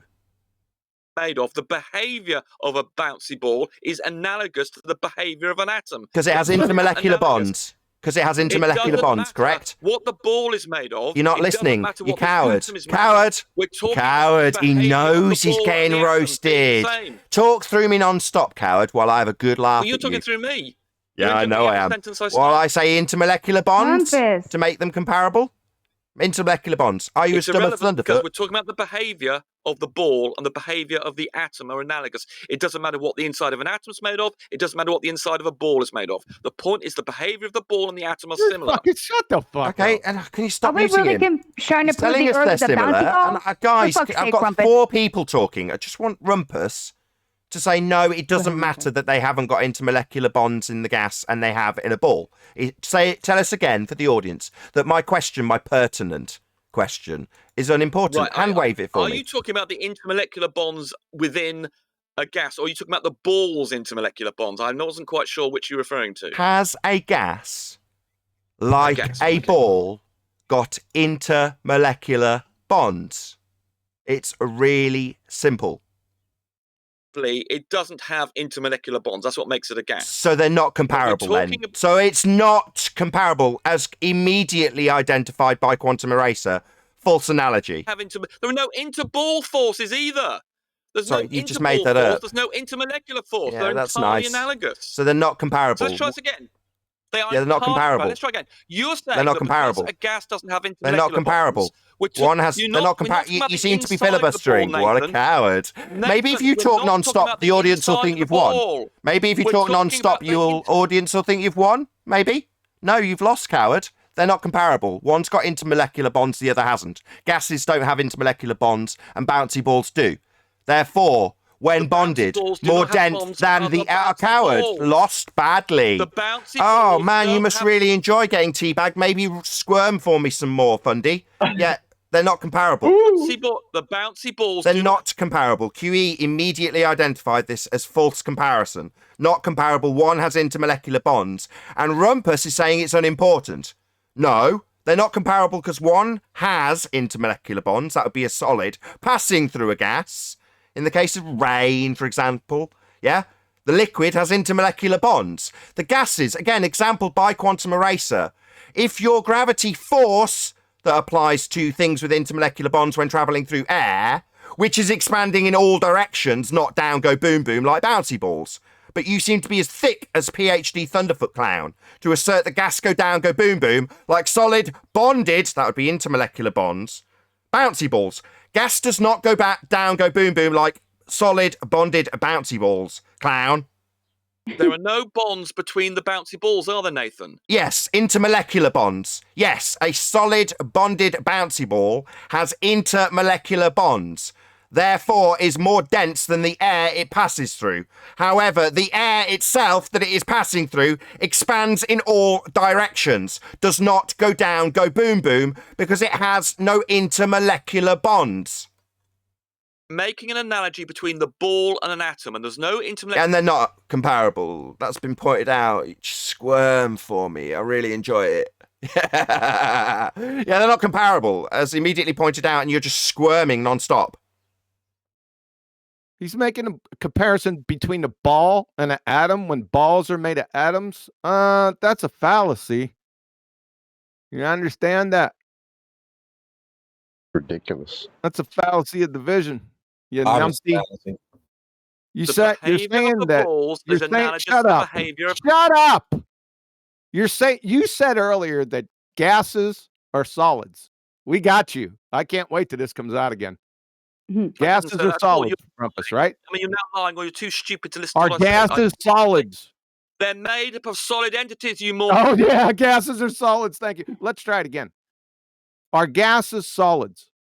No, they're not solid. They're made You of solid said earlier things. they were. No, I didn't. You Yes, didn't listen you because you're a did. moron. Yeah, no, I didn't. You did. I know he did. Rumpus, you know I don't like that, but I'm going to call you out. You said it straight up. I can't hear Rumpus. I can't believe I'm saying this. Everyone else, shut up. That are analogous to bouncy balls. That have intermolecular bonds. Are atoms solid? Yes, atoms are solid, yes. In effect. They are. In effect, effectively. Well, you're effectively a Well, their effect is solid. Wait, Rumpus, is their effect solid? Is the cause of their effect also solid?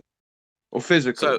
So actually, in actual fact, although they appear solid, because for instance, when you press your finger against something solid, you're actually...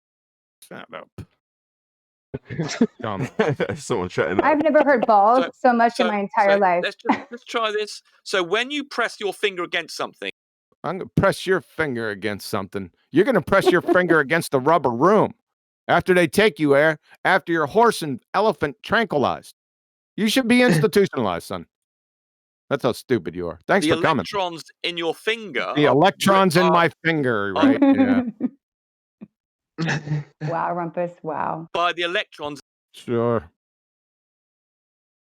By the electrons in the things you're pressing. Electrons in the fingers and gases are solids. Now, atoms actually. Atoms now, right? Sure, atoms do it. Sorry, just how do you have rain? That is the water cycle. That is water evaporation with gravity. Let me just finish off. There is space in atoms. It's not my question. I asked you, how do you have evaporation? That is gas molecules, water vapor rising in the face of gravity, and then it rains. How do you have that with gravity? I will answer that when I've finished answering my previous question. No, you won't. You don't. Because if gas go down, go boom boom, like solid, bonded, bouncy balls, then they wouldn't be going up to form the clouds. Because that flies in the face of a downward vector at 9.8 meters per second. They're not going down, they're going up. I've got an answer here which even you will understand. If I throw a ball up, what's it being? Sorry, a ball isn't gas. Ball has intermolecular bonds and is more dense than the air that it's going to be passing through. That air might even have some unbonded water molecules in it that are on their way up. If I throw a ball up in the air, Nathan, where's the acceleration on? Does gas, water, vapor in this example, go down? If I boil a kettle, does the gas go down? If I throw a ball up, Nathan. Simple yes or no question. Let's see if the fundamentalist religious zealot can answer this question, right? This is a question that literally my 3-year-old can answer.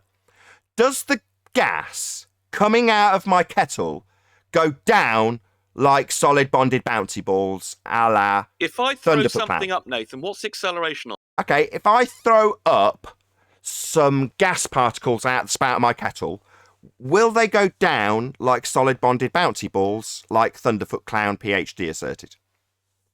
Right, so do you understand that going up, the velocity, that actually it's being deaccelerated, it's accelerated downward. So even though it's going up, it's being accelerated downward. Even though it's going up, it's accelerating downward. I want to hear this. Shut up. Wow. Sorry. My question again. Does the gas out of my kettle go down? Yes or no? Goes in all directions, but it's still being accelerated down. So it's all directions, but it's going down. Sorry. So hold on. No. Hold on. So it starts on the ground, and there is. Sorry. Bear with me. I'm confused. I'm confused, Rumpus. Your stupid answer confused me. It starts off on the ground. It can't go any more down. In fact, the only way is up. Rumpus, it's starting on the ground. It can't go down. The ball, can't go down. Understand this? Are you thick? You're not listening? You're not hearing me on FM? It's already as down as it can be when it's in the kettle. Yeah, it's on the ground. It can't go any more down. The only way is up. Oh, just come on. I'm really interested in Rumpus's gas laws. Let's hear them. The problem we've got for the audience's benefit, right? Rumpus is so ingrained in fundamentalist religious zealotry and belief in gravity that when asked if the gas coming out of the spout of the kettle goes down, he cannot answer in the same way a 3-year-old could answer, which is, no, it goes up, right? The reason he can't say that is because the moment he concedes that gas does not go down, go boom boom, like solid bonded bouncy balls poured into a fish tank, he flies in the face of gravity, a claim that gas does go down, go boom boom. But it doesn't. Gas does not go down, go boom boom, like solid bonded bouncy balls. Do you understand that you can be going up but being accelerated down? Do you understand that concept? Sorry, do I understand that when going up, I'm going down? No, because that's a contradiction in terms. velocity and acceleration. Do you understand? You can be going Do you up. understand? I just need an answer to my question. It's a yes or no closed question. Does the gas coming out of my kettle go down? Do you understand that you can be going up? Doesn't seem like I'm getting an answer. This is what religious zealotry does to you. When asked a simple question that a 3-year-old could answer, does the gas coming out of a kettle go down? He can't answer. If you answered my question, you'd understand. Oh, it's my question to be answered, is it? No. I'm asking you a simple question that literally a 3-year-old toddler could answer. Does the gas out of a kettle go down, go boom, boom, like solid bonded bouncy balls? The answer's no, but you don't seem to want to say no. With a small explanation, and that is No. you need to understand. I need to understand something. When asking a question, does the gas out of a kettle go down, go boom, boom? Like asserted by a PhD clown called Thunderfoot. Now, PhD clown Thunderfoot actually asserted that gas go down, go boom, boom. And by false equivalence, Rumpus wants to assert that gas go down, go boom, boom. So when I ask gas out of a kettle, does it go down, go boom, boom? Why isn't he just saying, yeah, it behaves like bouncy balls poured into a fish tank? Why don't you just say, yeah, gas out of a kettle goes down, go boom, boom? Why can't you say, yeah? That's what you're fighting for. Death of them. You don't understand the difference between velocity. Oh, it's me. I don't understand what a kettle does. It's me. I'm stupid. Me and my 3-year-old, we don't understand what a kettle does. We don't understand that the gas out of a kettle goes up. Yeah, I should understand your explanation of how it goes down, go boom, boom. Maybe you could pour some bouncy balls into a fish tank so I'll understand. Being accelerated down. What, like bouncy balls? No, it's going up. My God, ball belief, man. What harsh. How is it something accelerating down as it's moving up, Rumpus? You can be going up, but being accelerated down. This is the concept. How are you going up and down at the same Man, this time, reminds me Rumpus? of freaking Kosho and The Rock. It goes up and it goes down. It goes up and it goes down. I cannot believe you guys. How much does that gas weigh again? And it's going up and it's going down. What the hell are you No, talking that's about? fine, that's It's going fine. down. It goes up and down. Okay. So if we ignore the gas that's coming out of the kettle going up, and given that it starts on the ground, what part of it's going down? Right. So if you imagine the little gas coming out of your kettle as being a bouncy ball, and let's suppose it starts off going upwards at 500 meters per second. So it goes up. What happened to gravity? Why would it be going up at 500 meters per second? No. Down. 9.8 meters per second. That's the acceleration of gravity. What do you mean it starts off going up? What happened to gravity? Understand the difference between Sorry, what happened to gravity? Going up at an exponentially fast speed? What happened to gravity there, Rumpus? Uh-oh. Why is it going up? Why is it going up? Shouldn't it be going You're down? not getting it. You can be going up, but being Oh, it could. Is this the new up gravity? The new up gravity. I thought it had to go to down at reality. 9.8 Whoops, meters there per goes second. gravity. Are we confused? No, it should be going down. Sorry, Nathan. Should it not be going down? Just like I can throw a ball up into the air, but it's being We're not throwing the gas accelerated up. down. We're not throwing the gas I up. can Stop throw it. a You're ball saying up it's in going the up. air, but it's We're being not talking about a accelerated bouncy ball. down. So what you're saying is when the gas goes up, it's going down. No, it's not. It's just going up. I can throw a ball in the air. And ball isn't a gas out of a kettle, so you seem to be transposing your ball example onto my kettle example. And my question still hasn't been answered. That's what fundamentalist religious ball belief does to you. Leaves you in a position where you literally can't say, yeah, I'm fighting for gas going down, go boom, boom, like bouncy balls poured into a fish tank.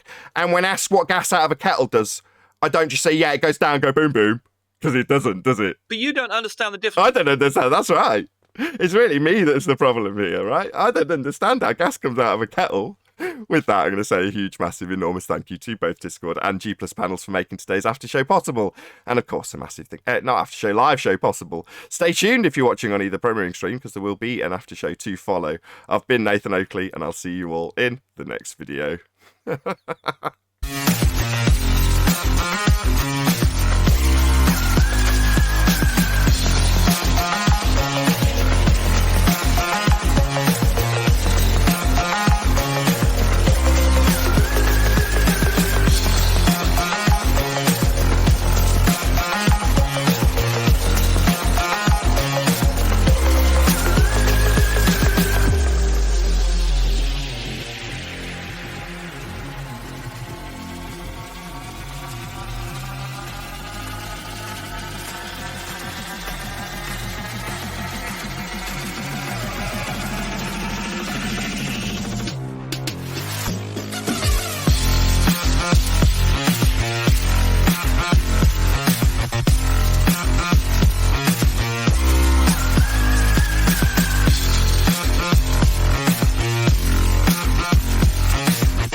devastating that is. Please, this is brilliantly Basic dumb. logic. Okay, now here we go. Here's perhaps an example you might find easier to understand. If I Shut up. Don't insult our 1, intelligence. 2, 3, 4, 5, 6, 7, 8.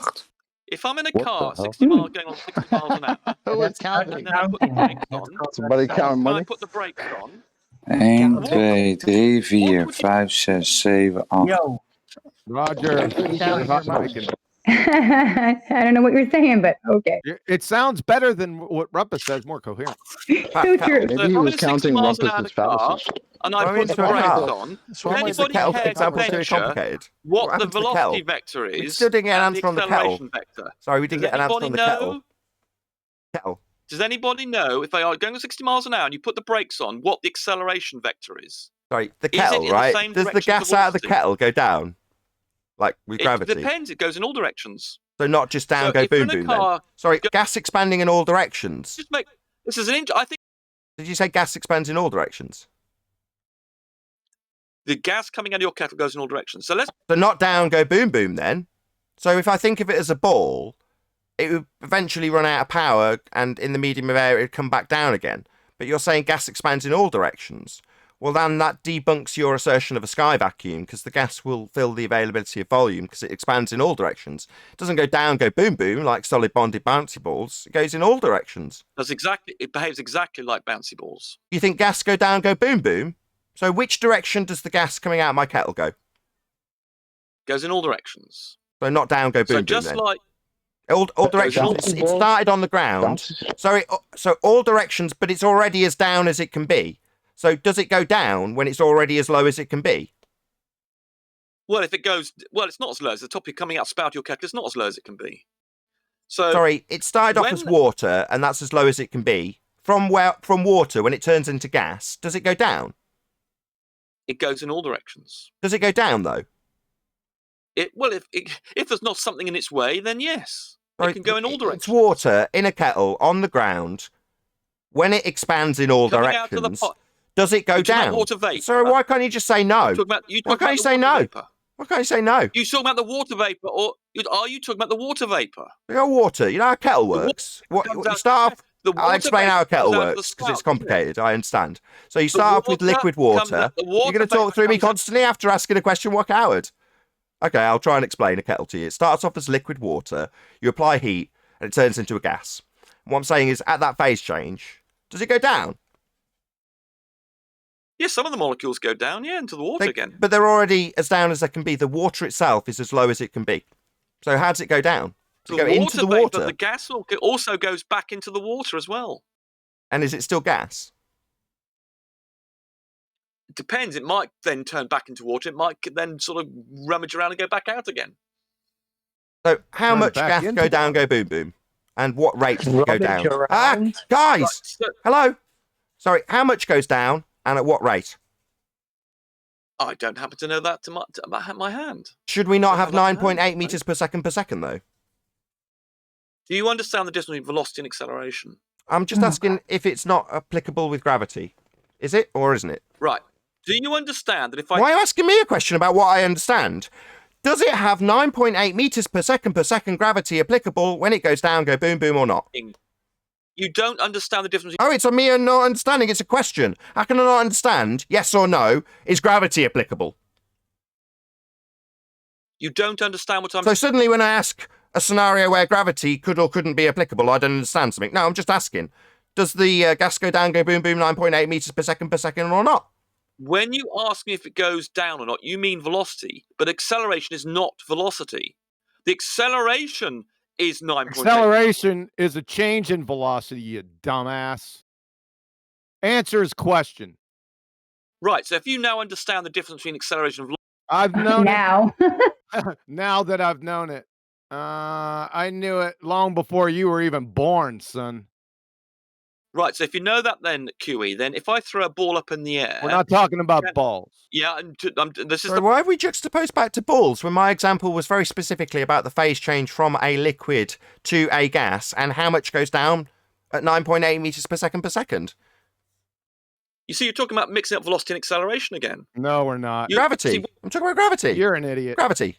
Your claim of this When you force. talk about something going down, you're talking about its velocity, not its Who acceleration. cares? Does the gas molecules go down or go up? That's a velocity question. Oh my God. No, it's a straw man. Why would it It's be, going Fundy? about the direction. Why would it be, Fundies, that we're asking about Fundy about his gravity, and he can't just say, "Yeah, man, it's always applicable, man. It's a law of nature, gravity, always down, go boom, boom, 9.8 meters per second per second." Of course, that claim would mean we couldn't have the water cycle. That's where we started with all of this. So we need lots of obfuscation. And a Fundy zealot that can't even tell us what happens at the spout of a kettle. Amazing, really. If I throw something up in the air, Rumpus, I don't even think you get what you're saying. be going up.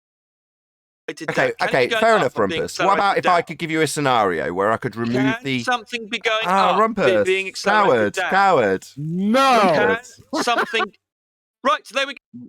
You don't listen. You don't understand ballistics. Yeah, you don't understand anything. Billy just answered there. No, wait there, Rumpus. Be quiet a second, Rumpus. I've not spoken. I've not spoken. Wait there, Rumpus. So, when you're talking about something decelerating down at the same time as going up, there's a contradiction in terms. It's completely ridiculous. The velocity So what? No, listen. Wait there. No, wait there. I'm about to explain.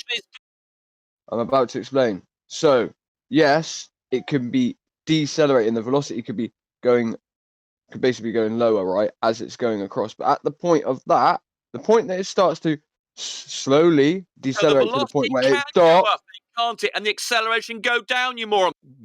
the acceleration of it going down will go up once it's first come to a stop of going up. So it can. Then it goes down. The acceleration down, then can't it? You stupid moron. No, because no. Wow. No, Rumpus, he fucking used the car earlier. Literally, he said it. While it goes down. You said hit the brakes there like we're going in fucking reverse, Rumpus. You're really literally lost your damn mind. You don't understand. You can be going upwards with velocity and have an acceleration down. Is that what you're saying? Oh my god. This guy is seriously not okay. Than that, Rumpus. Okay. Can't make it that simple. Can I talk to him again? Hello? So you're saying with an upward velocity, you can have a downward velocity, correct? You can have a velocity upwards with an acceleration down. You people keep on mixing those two. Okay, so is there an acceleration? Okay. You don't understand the difference between acceleration and... Yeah, of course, mate. So is the gas coming out of a kettle? You don't understand the difference between acceleration... You need to be a coward. You don't want to hear anything. You just want to tell us we don't understand, like a chanting Fundy. Well, we're all chuckling at you and saying, so is there an acceleration down on the gas out of a kettle? So let me finish my sentence and then So is there an acceleration down on those gases coming out of a kettle? Yes! Well done! Excellent. He said well done. Excellent. Okay. Can you shut up? Tell us all about it. Right, so you can have a velocity, say 500 meters per second upwards, but you can have an acceleration down of 9.8 meters per second per second. At the same time? So if the velocity is nice and high, At the same time, if I were to Rumpus. throw a ball in the air, it would carry on going up, but accelerate. We're not talking about balls. We're talking about gases. Remember? But for you, gases are solids, right? They're made up of solid atoms, but they're not solid in the sense that they're just... Wow. That bouncy balls. You're saying they lose energy and slow down as they rise. Mixture of these things running around in a lot of space, but the actual entities in there are solid. You're a moron. Do solids or gases have greater entropy? Which one? Usually gases have greater entropy, but that's not doesn't. So how can gases have greater entropy and gases be solids? They're not solids. You said they're not bouncy balls then. Definitely not like bouncy balls. So when you compare them to bouncy balls, they're not like bouncy balls. Okay, so false equivalence. So every time you juxtapose this and say gases are like bouncy balls, if I throw a ball in the air, you're just making a false equivalence because they're not bonded. There's no intermolecular bonds in gases. And there are no intermolecular bonds between bouncy balls. In the bouncy ball itself, it has intermolecular Doesn't matter bonds, what's though. inside the bouncy ball. And maybe talk through my rebuttal every time. Like, that's going to give you the win. The ball itself, though, has many intermolecular bonds. It in itself, if you're to compare it with something with no intermolecular bonds, when the single ball has loads of them, makes it not comparable. That's analogous to the inside of an atom. Your intermolecular bonds are analogous to bonds between different balls. That's intra. Oh, sorry, the bonds between different balls. So you think that bonded bouncy balls is occurring? Where do we see bonded bouncy balls? We don't, and that's... Oh, right. So what you're saying is because we've got balls that have got intermolecular bonds and are solids, it's comparable to something that doesn't have intermolecular bonds, expands in all directions. No, it's not. There are no bonds between balls and there are no bonds between atoms in a... Can you give us the differences between gases, liquids, and solids? Let's start with the basics. So solids, go. Well, they're rigidly bonded together. Thank you very much. Liquids. And the liquid, they are loosely bonded to one another. Loosely, and in gases? And they're not bonded to one another in gases. Thank you very much. Okay, no. Pop quiz. Which category? Steam. Proper steam without sometimes it has liquid droplets in it. That's what you can see. But what's called dry steam is a gas. Cool. Very well played. Oh. Okay, next. Shaving foam. Well, some of it's got air in it, and it's surrounded by a foam of a liquid. Solid. So it's a combination. Wrong. Things. It's a solid with air dispersed through it. Close, but no cigar. Next, bouncy balls. Next, ding ding. Hello. Next, bouncy balls. Got air bubbles in it. Sorry, bouncy balls. Which one are they? You saying balls are solid? Solid. So air bubbles in them. Is not like bouncy balls. It's in a totally different category then. But the atoms inside air are like bouncy balls. Yeah, but bouncy balls have got air in them as well. Okay, no worries. Okay, no worries. And inside the atomic level, then, if we look at gases in the air and compare them to the atoms inside a bouncy ball, what are the atoms relative to each other doing inside a bouncy ball? And then what are they doing in a gas? That's like asking me what the quarks are doing inside an atom. It's kind of, but it's also just like saying, if we're going to compare them at the atomic level, what do the atoms inside a bouncy ball do? And there's lots of them. But it's irrelevant. Oh, is it really? Is it because they're not moving very much at all? They might be vibrating a bit. Comparing a whole... Well, maybe it's not relevant when I absolutely pummel you. Yeah, it's not relevant. Parts of an atom. Sorry, so if we're going to compare them at the atomic level, then we're going to say bouncy ball, right, because it's got atoms, is like gas, because that's atoms too. So what do the atoms do in a bouncy ball? They're both irrelevant. What, my absolute annihilation of this claim? Because at the atomic level, well, they're totally different. They're doing totally different things. These little atoms inside the bouncy ball, they're like bonded together and stuff. They're not even moving apart. They're basically all attached. But yet when we look at a gas atom, it's moving around at high speeds, in all directions, expanding to fill the volume it's got. So at an atomic level, if you're going to look at it at that level, they're not even closely comparable, Rumpus. And the reason they're not comparable is because one's bonded, that would be an intermolecular bond, and the other isn't, that would be gas. But it seems that you need gases to behave like solids.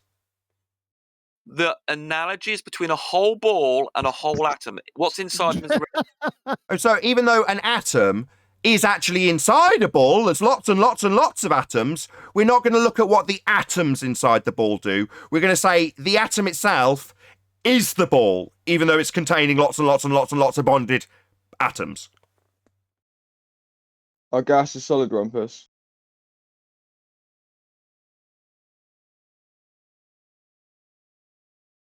This is what you got to do. Mental gymnastics. Got to tell yourself, Can I ask gas a go down to question? boom boom. Are atoms solid? How is he even measuring? I'd like to know, seriously, this is an honest question. How are you even getting how fast it's going up and it's also going down? How are you measuring that at the same time? You're asking about the velocity of a typical atom in the air. Is that what you're asking about? gas in a is bouncy anything. ball. We see everything going up and going down. Stop. Okay, Give me the velocity of atom in a bouncy ball. In a bouncy ball. What's the velocity of an atom in a bouncy ball? Typically, the velocity of a gas atom or molecule. No, bouncy balls. Gas like bouncy balls go down, go boom, boom. So an atom in a bouncy ball, how fast is it going? The atoms in a gas and the... Suddenly you don't want to talk about the atoms in a bouncy ball. I thought bouncy balls were just like atoms. So let's talk about bouncy balls. Well, their atoms aren't going anywhere very fast, are they? They're all bonded together. We're intermolecular bonds. But suddenly we want to talk about gas. Does the gas expand in all directions? The air. I was asked about gases and I still have not been able to give my answer. Well, you told us all about bouncy balls. Now suddenly we're focused on bouncy balls and you don't want to talk about them anymore, you little clown. Man, clowns want to talk about bouncy balls until we want to talk about bouncy balls. Then there's no clowning about bouncy balls. Suddenly you want to talk about gas. Well, does the gas out of a kettle go down, go boom, boom? The molecules in the air move around about 500 meters per second. That's pretty fast. And that is incredibly fast. Yes, that's why they go up. That's why they go up to 60 miles before they come back again. So, they come back down. Yes, what? Because 60 they're miles. That's the down. thermosphere. What's at 60 That's why miles? they're accelerating Hold on. down. What do you think is That's at the 60 thermosphere. miles? Hold What's on. that area called? Is it a That's the circle? common number. It's about that. What's that area No, called? that's the beginning of the Hello? No, that's the beginning of the thermosphere. Thermosphere? Sorry, did you say thermosphere? I didn't. QE did. 60 is that to not 600 correct? miles. It's not correct then. Not the beginning of the so thermosphere, in your opinion, with your presuppositional I didn't sphere-shaped you air. Right. So per second on a particular atom. That gives it enough velocity before it turns around and is accelerated. Turns around? Turns around? Why would it do that?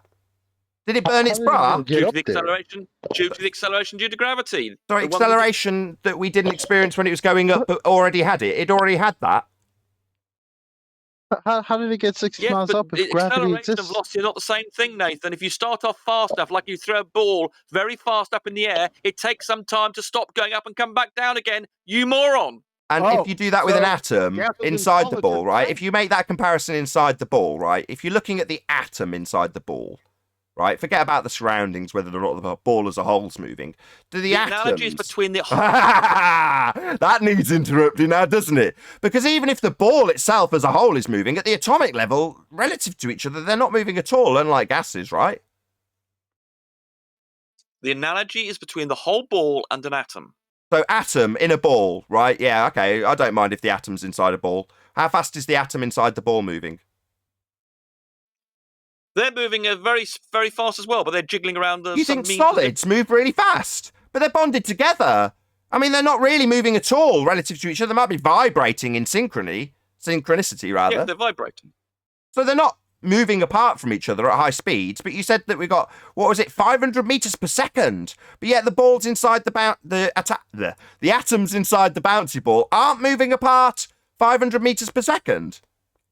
Well, they're wiggling and vibrating at the similar velocity. So they're wiggling at 500. They're wiggling apart at 500 meters per second. I don't think that's how solids behave. Yeah, they're vibrating. They are vibrating inside a solid at 500 meters per second. Of course. 500 meters per second vibration. That seems like a disjointed qualification. Things don't vibrate at a meters per second rate. Because you're stupid. I can't. No, they have an oscillation rate, a frequency. That's not a meters per second rate. Don't you understand the difference between frequency and speed? They have a velocity. Yes, they move around. They have a velocity. Do they have an when they're acceleration? vibrating, when they have a Acceleration. vibration, Yeah. And they're accelerating away from each other, right? Exactly. 500 meters per second in all directions, No, right? In a bonded bouncy ball. Solid provide accelerations inside the solid. So the atoms inside the solid are accelerating at 500 meters per second. No, you've mixed up velocity and acceleration. No, they're not. So it's not comparable to gas then, because earlier when you were telling us all about gas, they were moving apart at 500 meters per second. So it's not comparable then, because the atoms inside a ball aren't doing that. The analogy is between a whole ball and an atom. in the air like bouncy balls. If I took one atom of a bouncy ball and threw it in the air, would it come back down again? One atom of a bouncy ball. would it come back You down? interrupted the start of my sentence. I've no idea what you said. You have to say it again. I'll try again. If I take one atom of a bouncy ball, one single atom, right? Will it go back down if I throw it in the air? One atom. Yes, ultimately, if you throw it up at 500 meters per second, it'll go up to about 60 miles and then come back down again. Assuming it didn't bounce. Why would it do that? Why is it turning around in violation of Boyle's law, Charles' law, Gay-Lussac's law, Avogadro's law, the second law of thermodynamics, and part of Dalton's law? Why is it doing that? Gravity. Because it's seen a U-turn. Gravity. Which gravity? The Newtonian and Einstein are the same in this situation. Newtonian and Einstein are the same. Okay, the well, let's say same. okay, no worries. Let's say Einsteinian then, if they're the same. So No, let's make Newtonian. okay, no, Newtonian's easier stop. to do. Hello. If it's Einsteinian, no worries. I'd like you to calculate No, for go me. Newtonian. No, we'll My go bad. Newtonian. There's only a question about your gravity. You've said we're using Einsteinian. I'd like you to calculate. Newtonian. It's not the same then. We can't use Einsteinian, even though I haven't asked anything yet. Well, you can, but it's much more complicated. We can, excellent. So we can. I'd like you to calculate the force the Earth presents on the atom. Can you do that? Yeah, I can do that. I do it. It's simply because the Einsteinian gravity reduces to the Newtonian one, and I can. Sorry, we're back into this. I think we covered this one time before. So you're saying you Yeah, can't You've do it got- with you've got Einsteinian? demolished again. Why would you have to I'm sure change you've it? been an idiot yet again. You can't change it. They're in completely different geometry. You One's can. 4 space, They're one's not. 3 They're space. completely in our 3D space. They're identical. That's total nonsense. The Einsteinian gravity reduces to the Newtonian one in 3D space. No, just it about. It No, doesn't. it does, doesn't. How absolutely, can it yes, it reduce does. to 3D space when Einstein's 4D space? Yeah, and now we live in 3D space. So you're going to have to get rid of one of your dimensions. Yeah, you can't do it. They're totally We different are in 3D geometry. space. Yeah, the modeling goes in 4D space, but it reduces. Well, no, you can't be in 4D space and 3D space at the same time. And those equations are incompatible. They're not incompatible. They Yes, derive from they one are. another. Because You can. They one can. You is can. three-dimensional, the other is four-dimensional. It's completely different geometry. One's Euclidean, the other one's pseudo-Riemannian. Yeah, then One's 3D limited to space, speed which of we're light, talking about. the other at the one moment, is instantaneous at a distance. and it reduces from the Don't 4D you need equation to time for 3D equations acceleration? to Oh, Newtonian. really? So the geometry changes. Does the geometry change of the Earth at your will? No, in our 3D space. No, then you just answered the question. Then they can't reduce to Einstein or Newton. They're incompatible with each other. They're completely compatible. Really? So show me the metric tensor in Newtonian mechanics. We don't need to.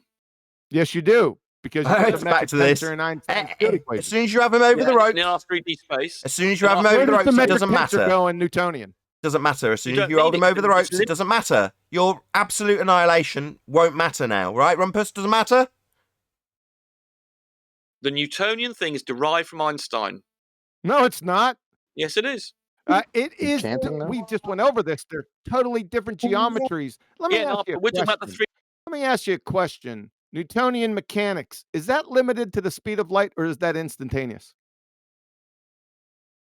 Newton described it as instantaneous, but he knew that. Okay, that's instantaneous. Now, what about Einstein per special relativity? Yeah, it's not instantaneous. Okay, there you go. Now, But there's it's two fundamentally differences. different then. Wrong geometry and one speed of light. Oh, somebody's got their mic open.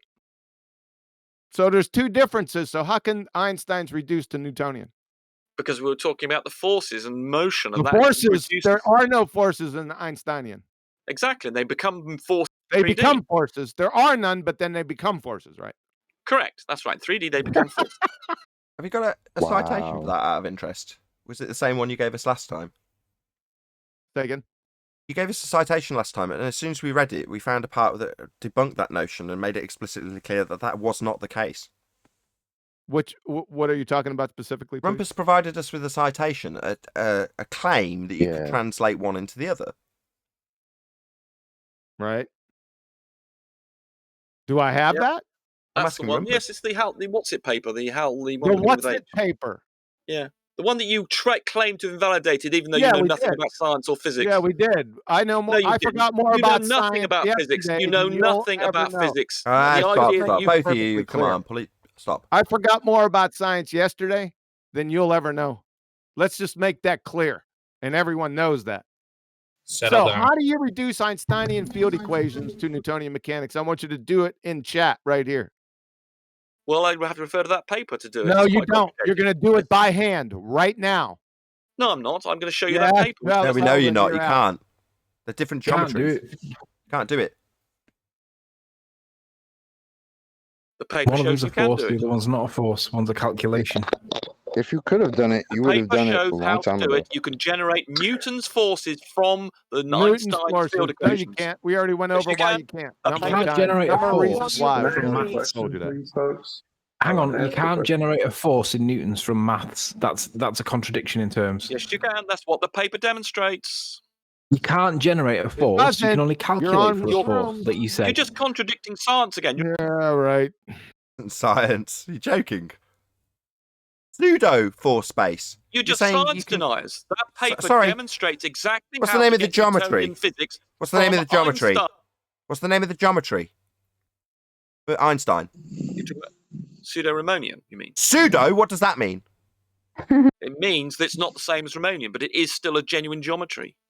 Pseudo means genuine? Try it again. Because you're a science denier, you don't... Sorry, you're going to call me a science denier? The name of this geometry is pseudo-Riemannian force space, and you're going to call me a science denier? It's pseudo-geometry. Yes, and in science... Yes! How do they taste? Salty? Yeah, you're damn right it's pseudo. You heard it from Einstein's lips. He labelled the geometry correctly. Pseudo. And do you know how it differs from true Riemannian force space? What? The true Riemannian force space that we're not talking about? Do you know how it's different from true Riemannian force space? We need you to There's take a minus Einstein's sign. field Hold on. equations. Shut up. We need you to take Einstein's field equations like you claimed and then reduce them to Newtonian. You, by yourself. I bet you don't even know what Einstein's field equation is. I'll guarantee it. The difference What's between... Einstein's field equation? I'm in the middle of a sentence. The difference... What's Einstein's field equation? I'll do that in a second. What's Einstein's field equation? I've Doesn't asked you know. a number of times. I've been asking these numpties for about 5 years. Not one single baller has posted Einstein's field equation. Not one. He can't. Do it. I'll do it in a second. I'm in the middle of answering. No, you won't. You'll do it right now. Just do it now. No, I won't. I'm going to finish what... No, I won't. No, I won't. Just post it. Go ahead, man. The difference This is the between moment to shine. Riemannian force Give us space- Einstein's field equations. Go. So what we want you to do, hold on a second. Hold on a second, Paul. We want him to post Einstein's field equation. Listen, if you screenshot it, it's fine. I want you to go through each variable and tell us what it is right now. I'll do that in a second. So No, you won't. You're going to do it right now. I thought this was Nathan's show. The difference between pseudo... Don't be rude. Come on, guys. The difference between... the difference between... No, we don't want the difference between. You're claiming Einstein's field equation. I'm saying you don't have a clue on what it is or what it's made of. You just confirmed it. So post it. The difference between... Post it. Wow. The difference between... Post it. Oh, my goodness. Are you a robot? The difference between pseudo... The difference between record mode. Einstein's field equation. It's very simple. Just post Einstein's. Just screenshot it for goodness sakes. This is their tactic. No, Rumpus. This is your tactic. You talk over people. You say the same shit over and over, and it's bullshit. See, you can feel you can interrupt me as well. I know everybody feels they can interrupt me. You've been talking. All I hear is garbage. I want you to stop talking and do what people ask. Do what people ask. Come on, Rumpus. Every day, all day long. Rumpus, you just had a female telling you that you talk too much. And I talk a lot, sweetheart. It's going to be very quick. Very quick. No, I don't want to hear it. I don't. We want Einstein's field equations really quick right here. And then you're going to walk us through each of the tensors and explain what they are and what they do. I'll do that in a second. No, you won't. You're going to do it right now because you claimed it. We want to see, first you're going to post the equation. Then you're going to tell us each of the tensors that are in the equation. And then you're going to reduce it in a practical example to Newtonian mechanics like you claim, sir. I'll do that in a second. No, you won't. You're going to do it now. Do you understand I what will you do need it to in a second. He can't do it. That's why he's got to obfuscate indefinitely. A What is second it that for you're Rumpus. doing Absolutely. right now that We've you experienced can't this with do you, what he Rumpus. just asked you? A second will turn into 5 minutes of nonsense obfuscation No, that it won't. needs It's only challenge. just 5 seconds. It's just 5 seconds. I thought you said 1 second before. Now it's 5 seconds. Okay, 5 seconds. Go ahead. Right. So, Nathan, the difference between pseudo-Riemannian force space and true Riemannian force space is a minus sign. 5 seconds. So, okay, now get to the equation. Right. Okay. Now that I managed to get that out, let's go to Newtonian Einstein. Not Newtonian. No. Yeah, Einstein. Yeah. Yeah. That's a Did you just say yeah? Yeah, he did. I want you to post it in here in live Yeah. stream, Okay. right? Yeah. Okay. And then I'll send it to Nathan. This would And be he'll a post it miracle. on the screen. why he's doing Can we have some quiet? Can we have some quiet? This is the one. This will do. This is the one off the that. Oh, okay. Hold on. That's the. There it is. There. Okay, hold up. Oh God, you have it in black. Hold on a second. Yeah. That's not. It's not okay. That's. Yeah. 1 second, Nathan. No problem. Where do you want it? Ball busters. All right.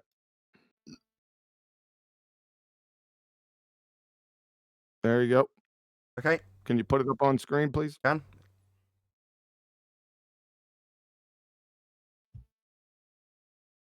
All right. Go. Right, but I don't know this in detail, but I know more than you do about it. What's G sub UV? Well, that's the Einstein tensor, isn't it? What is kappa G sub small G sub UV? Kappa. So say that again. Kappa T UV. That's the stress energy tensor. I think we're talking about. Is that the cosmological constant in there? That's the little triangular sign. Yeah. Okay. So G sub UV, you're saying is the Einstein, is that the metric tensor? No, that's the Einstein tensor. Sorry, the little g. Oh God. The little g. Now, what's the little g? It's the metric tensor. Okay, kappa T sub UV. What happens when G sub UV is 0? Turns into what? When little g UV or big g UV? Big G UV. The Einstein tensor. I don't know when that turns into the Ricci tensor, right? I couldn't tell you that. But you don't know this. Sorry, Rumpus. Hello, everyone, be quiet. Sorry, Rumpus. You don't know. I'd like to. Go ahead, QE. No, we're done. I want him. He's. You don't even know what a tensor is, do Shut you? up. Now we want you to take these metric tensors. We want you to reduce this down to Newtonian, the universal law of gravitation. Tell me what a tensor is first. You've no idea. You've just...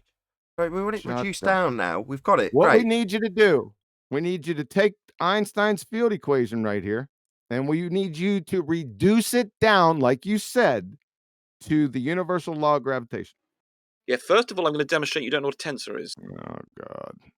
We're finished. Nobody cares, Rumpus. You're the one saying you know about this stuff. So then fucking answer. No, just to progress things, give him a little attitude. If he wants to tell you what a tensor is, go ahead. Going on. What, Rumpus? No, I want to expose the fact that he's no idea what he's talking about. He's just got a little script. Mate, he taught me what a fucking tensor was before Rumpus. Shut up.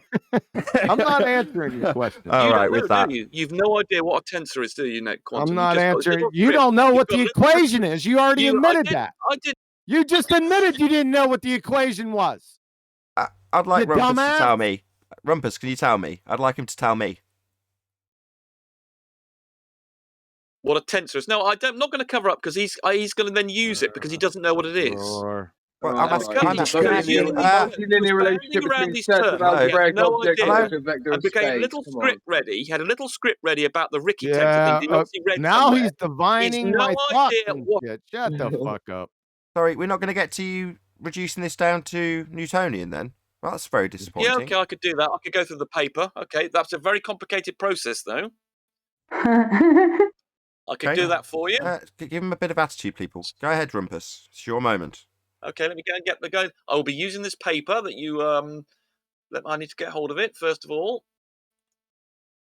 No, you have to do it. You can't use any paper, Rumpus. He can do what he likes. No, he can. If he wants to use the paper in translation, that's perfectly acceptable. As long as we get there and we see it translated, that's what QE's asked for. If he can do it, he can do it. Yes. Great. I'm more than happy to see this done. Me too. Here we go. I think this is. Oh, right. I'm excited. Have a bit of quiet, please, everyone. Right, I'll share my screen. You can't share your screen. You got to post it in the chat. Well, I'll share it for people who can see it. Well, here. that's not going to help the audience. Well, then you can. Well, there's the. Well, I can do nothing. Post Okay, it well, in. I can copy bits of it. Okay, I can copy bits of it into Thank you. Yep. Right, Thank so let's you. copy this. Here we go. So here's the abstract. I'll post that in there. The abstract. Yeah. What the fuck are you talking about, abstract? Right, here we go. You need to do it. You're gonna post that train wreck paper. No, again. let's so not here we lecture go. him. And notice- Hold on, and just a notice what it second. says We there. don't. Just a Notice second, what it Rumpus. I'm says, the sorry. Last sentence of this paper is. He's posting that we paper will again, Nathan. conclude. We will conclude by saying how relativistic No, we're not gravity listening to that bullshit. You reduces. gotta do it Hold on, guys. Can you gravity. stop a second? Stop, Rumpus. We Will will this- conclude by saying how relativistic gravity reduces to Newtonian gravity when considering slow-moving particles in a weak fields. There you go. Sorry. So. And as I've Okay, always that's said, wonderful. you're not a Yes, black that's what hole. you've claimed. Guys, hello. Thank you. Yes, he's repeated your claim. Now can you do it?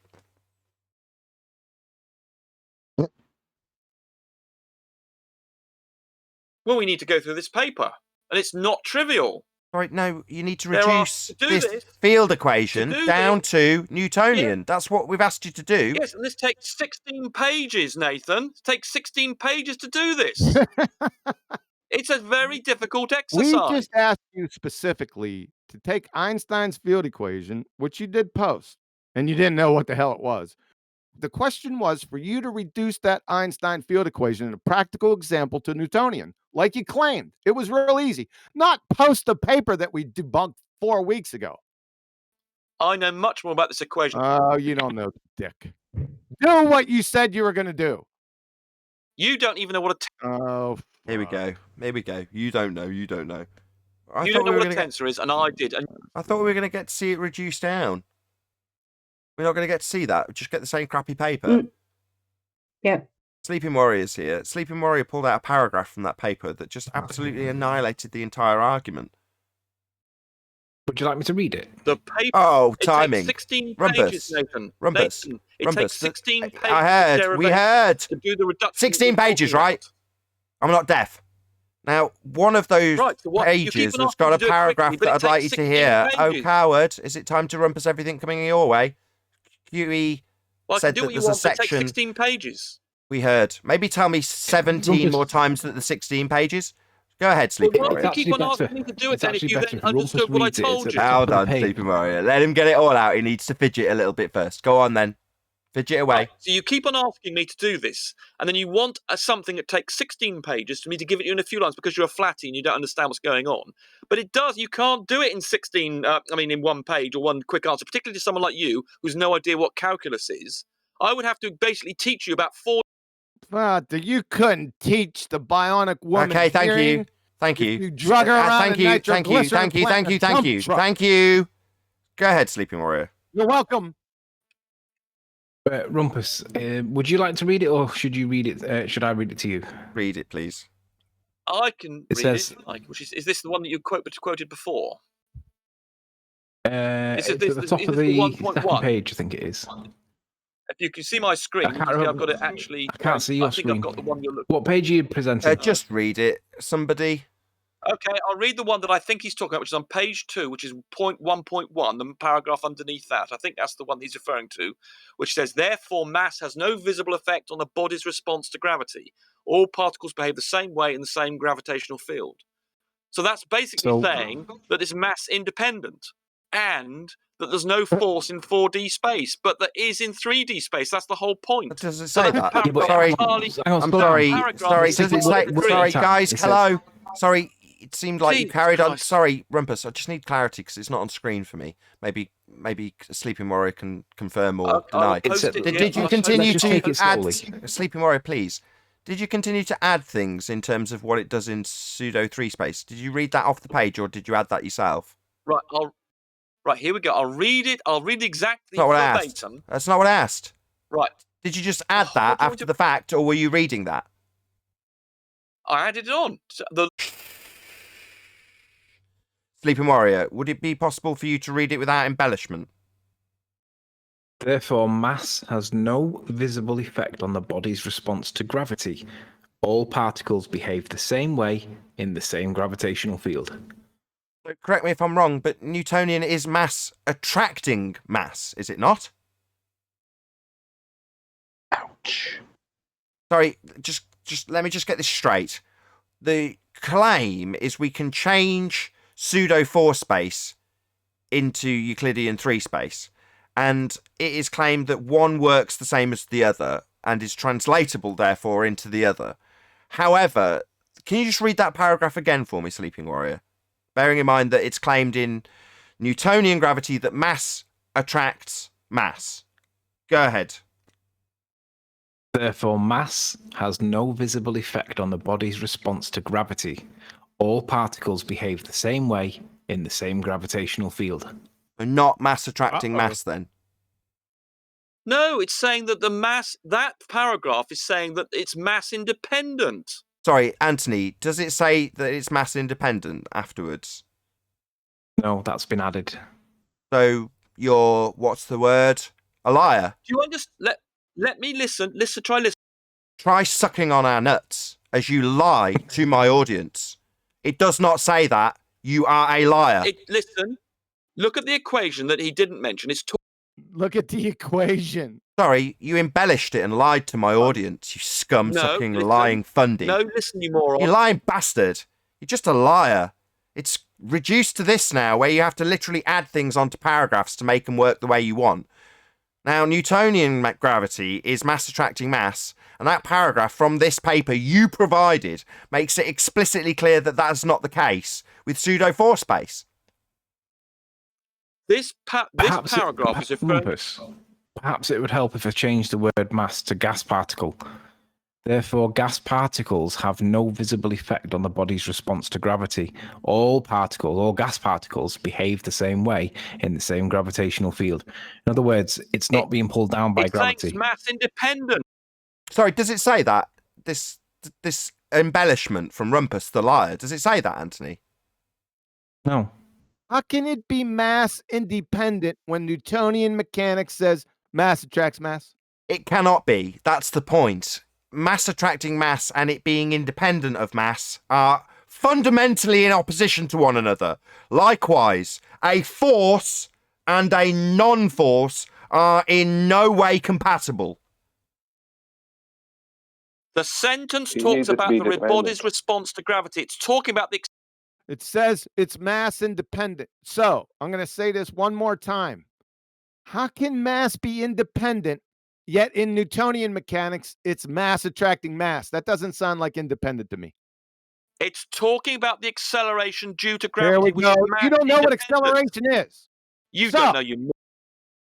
I'm going to say this one more time because you red herring fallacied away and they allowed you to, but I'm not going to. This is what we need because you're already exposed right there. We're going to go back to Einstein's field equation being reduced to Newtonian. We hear everyone saying this, and you're the lead preacher. So guess what you're going to do? You're going to take the equation that you don't have any clue of that you admitted, right, you clown, and you're going to reduce it down to Newton's universal law of gravitation for us. If anybody can see what's this, get hold of this piece of text. No, we're not. No, you're not paying attention. Now, I asked you a question. Go ahead and deliver it because you're not moving on from here. The equation that Anthony just read about is talking about. We're not reading about equations. You need to take, I'm going to say this again. You need to take Einstein's field equation and you need to reduce it down in a practical example to Newtonian, the universal law of Newtonian or universal law of gravitation. The thing that Anthony read out is about the. We're not, listen to my question closely. You said that Einstein's field equations can be reduced down to the universal law of gravitation, Newtonian mechanics. We want you to take that equation that you have no clue of, that you just screenshotted. We need you to take that equation and we need you to reduce it down in a practical example, not just mathematically, in a practical example. Walk us through in a scenario where that equation reduces down to the universal law of gravitation, Newtonian mechanics, right now. The paragraph that Anthony read out. I'm not talking about a paragraph. You're friggin' numpty. Do what I said. The paragraph that. Listen, we're not talking about paragraphs. So you need to support your claim. If not, we'll just treat you as a village idiot because that's what happens with those people too, right? They make baseless claims that they can't support. The paragraph that I'm not worried about paragraphs. This is an English class. You know what you need to do. Everyone knows. Everyone heard you. Now you're going to do it. The paragraph that. Now you're going to do it or be exposed. You've been exposed more times than Mae West, so I don't know what this exposure is going to mean. It's going to be, one for the ages here. The paragraph that Anthony. We're not worried about. Yeah, it won't do it. It's going to go on indefinitely. He's going to obfuscate onto Anthony and hope that he'll get an appeal from Anthony eventually, so that he doesn't have to address this. And the reality, I'm not going to steal your thunder. This needs a conclusion, though. QE. Yeah, well, like I said, he is the lead preacher of this. That Einsteinian, the Einstein field equations, which represent pseudo-Riemannian force space, reduced down to the universal law of gravitation, which deals with free space. Einsteinian only deals with the speed limit of light, which they don't know, but Newtonian mechanics deals with instantaneous actions at a distance. That's two pieces that are not connected whatsoever. You can't do anything about superposition with Einstein's field equations, but you can deal with superposition. You could add any number of masses to Newtonian universal law of gravitation. They are completely different. One can't reduce to the other. You could just say simply because they're two different geometries. Einstein's field equations, pseudo-Riemannian for space, and Newtonian mechanics or the universal law of gravitation that only deals with Euclidean 3 space. They don't go back and forth between each other. Mathematically, it's impossible. And in reality, it's a tear-jerking belly laugher. Thank you. Perfect. And I'm sure Paul, Anthony, and a couple of other people all want to get their words in here. I'd just like to point out that paragraph that Anthony read out. Shut up. The one that debunks your claim of mass attracting mass? That one? Yeah. Go ahead, Sleepy Morris. I just think that when you point out or when you make the claim that one reduces down to the other and you fail to acknowledge that calculating a force in newtons doesn't mean that an object will physically accelerate. When you don't realize that and you're using maths to substitute for practical demonstration, I think that is fundamentally the problem with the whole heliocentric model. None of it is demonstrable. It's all calculated, and they use maths to substitute for experiment. I'm done. Paul? It was just a simple question. I just don't understand, I guess. 3 space is basically length, width, and breadth. And 4 space is length, breadth, width, and time. How do you have acceleration in 3 space with no time? You need a force. No, there's no time in it. How can you have it? It didn't matter. If there's no time, there's no acceleration. Things are frozen and they're frozen. They're not moving. No, you need a force. To have a Are you claiming that in your 3D world you don't have acceleration now? Well, you do witness acceleration in your 3D world you live in, and therefore it does exist. And mathematically, we add in time to do that. But Einstein made it a proper 4-dimensional space, whereas when we talk about a 3-dimensional space, and then we add in time as another thing completely separate. But in 4D world, things can move around in all 4 dimensions. In theory, there isn't 4 dimensions. Where's Which one the do we 4D live world? in? Wait, that's he just said that. Wait a minute, that's what I just said. Hold on. In 3 space, there's no time, so there's no movement, no acceleration. there is. We're just not part of the dimensional aspect. It's not regarded as a dimension as it is in 4D space.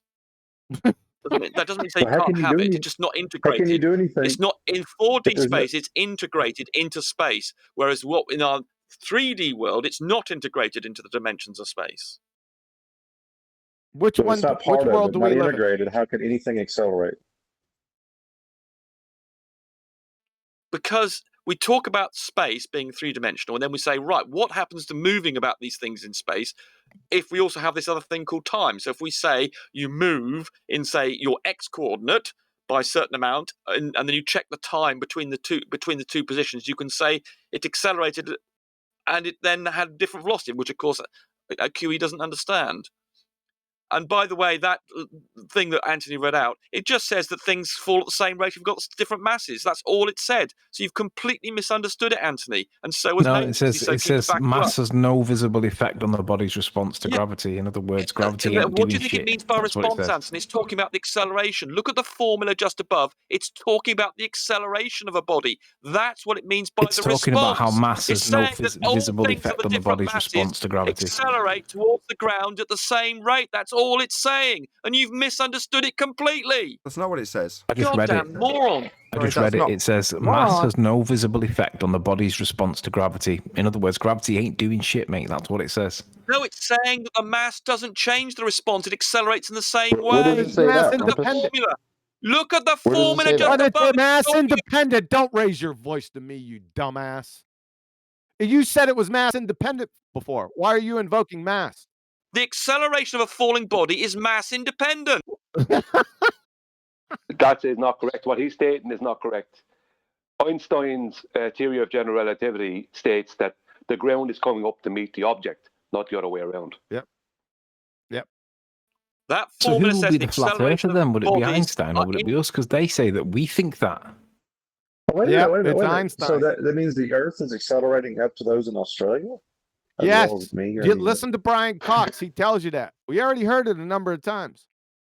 Yep. The acceleration is. Shut up with your acceleration. You don't even know what acceleration is. Let me ask you a question. You've been talking about 3D worlds and 4D worlds. That's 2 worlds. Which world do we live in?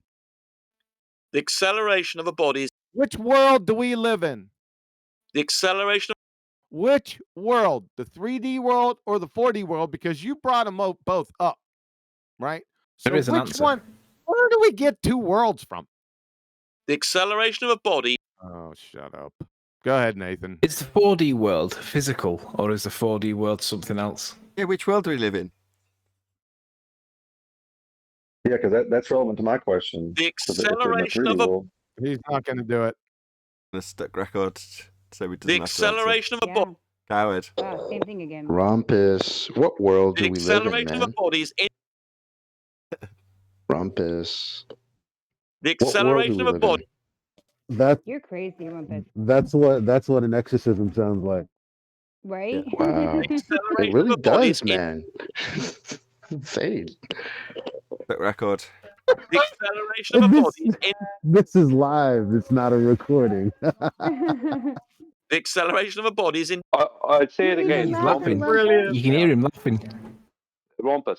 Acceleration of a body is in. Rumpus, you do realize that in Einstein's theory of general relativity, he's speaking about the Earth moving up to meet the object and not the other way around. You're The misunderstanding. acceleration of a body is in. God. Why are you so afraid of what he's saying? It's incredible. Well, let's move Because on he to is you, knucklehead. misunderstanding it. Let's move on to you, Knucklehead. Can you reduce Einstein's field equations to the universal law of gravitation force? Look who's back, Mr. Ed. Ed Freeze. Go ahead. What's Einstein's field equation? Post it in here, and I want you to reduce it to Newtonian. I don't care what you want. You said math. Look, his title is Math Genius. So come on, Math Genius. It is. It's Math Genius. That's Math Yeah, Genius. right. Your sister. Come on, Math Genius. It's actually Math Genius 1333666. Very ironic. Right. Yeah, right. We got Mr. Right. That's all you got. Right. How do you have gas pressure without a container, Math Genius? Ed has the right to object. Can you show us how you have gas pressure without a container? Uh-huh. Uh-huh. Uh-huh. Go ahead.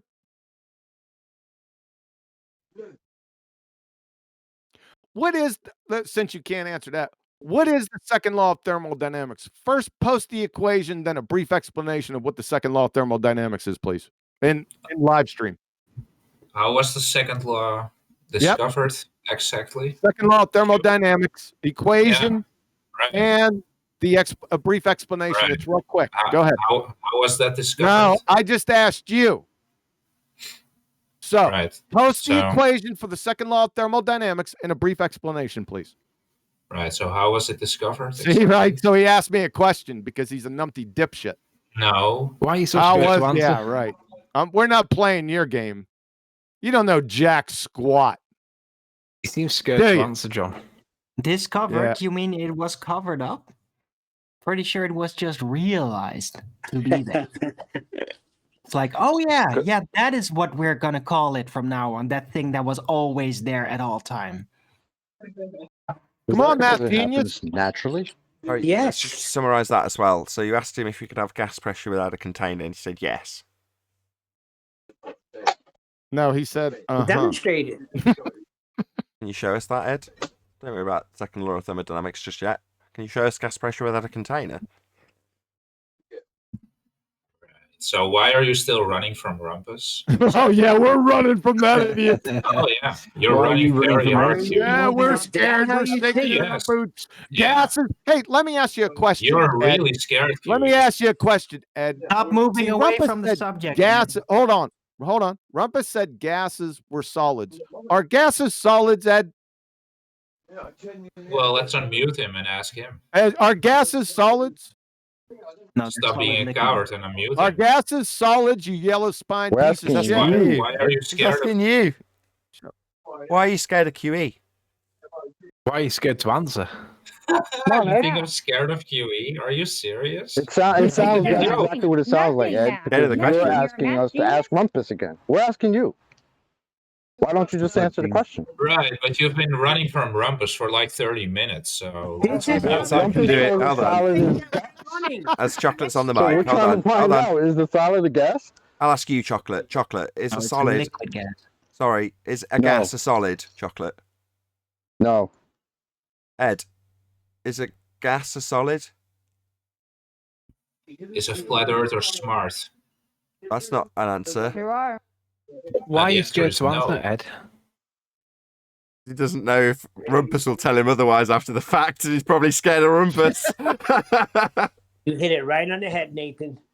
Well, you're still running from him, aren't you? I think you're scared of him. What, You're no, probably that one projecting. question? You're probably I'd like that. projecting your fear of him onto us. Right. Am I right? You're a numpty.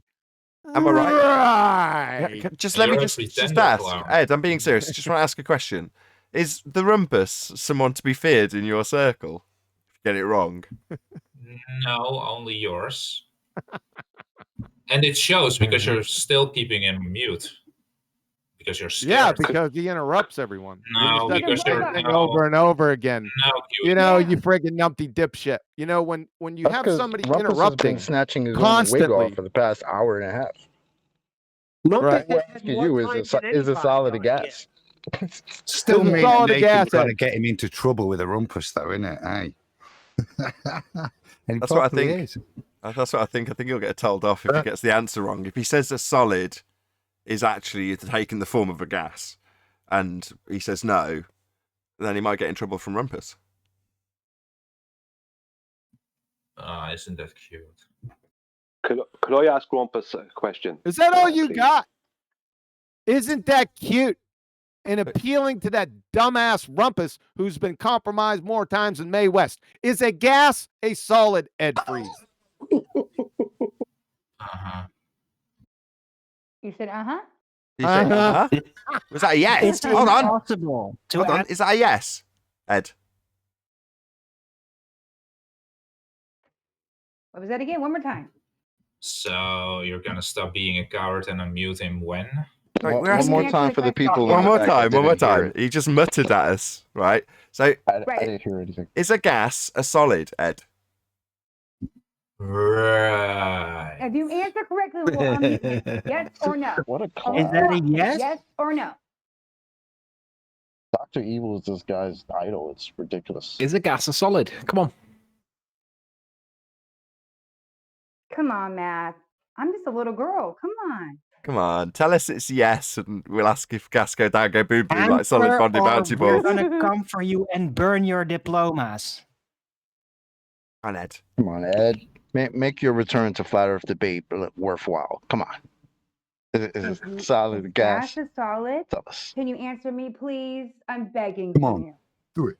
Do it. Do it. Do it. Go on, do it. You can do it. One last time. Go on, Ed. Like you're still trying? Well, you haven't trying, answered yet. But you're not answering. You said, is a flat earther dumb when I asked you last time, so I'll try again.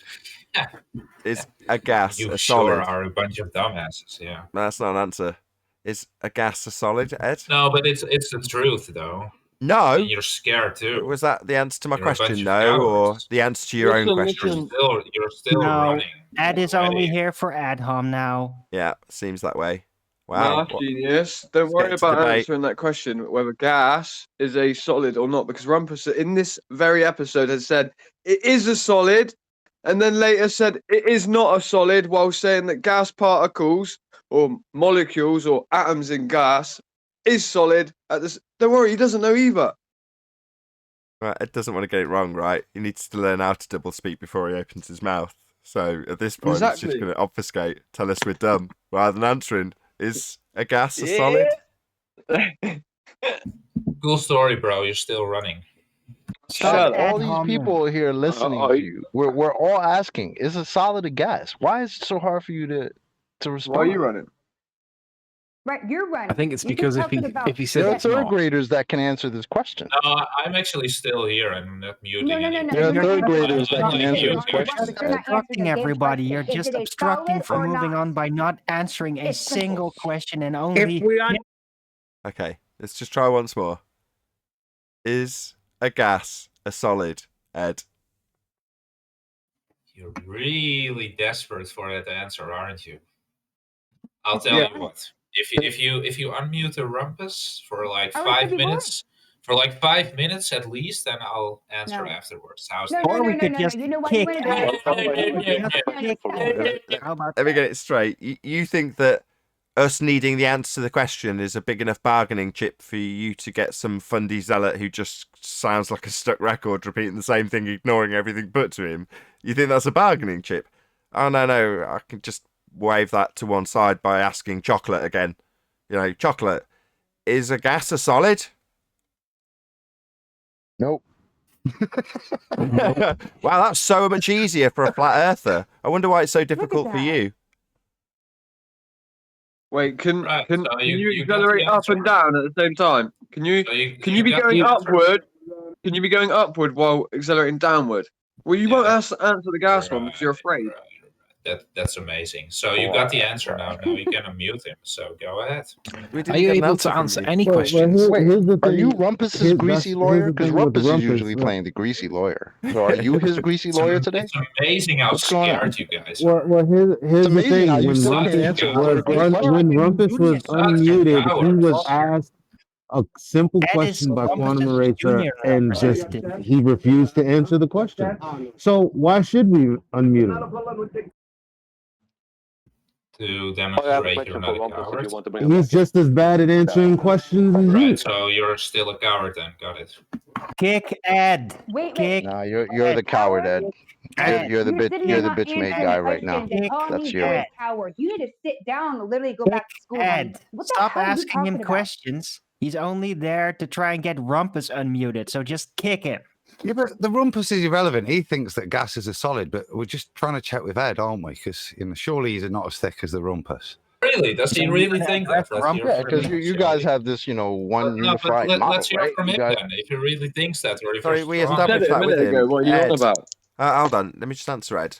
No, we established that with him because he was trying to insist that we assumed that because both have atoms, that the atoms in a gas behave the same as bonded bouncy balls, like PhD, Clown, Thunderfoot.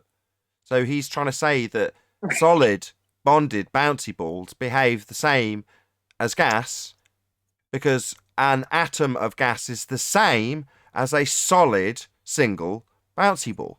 That's his argument.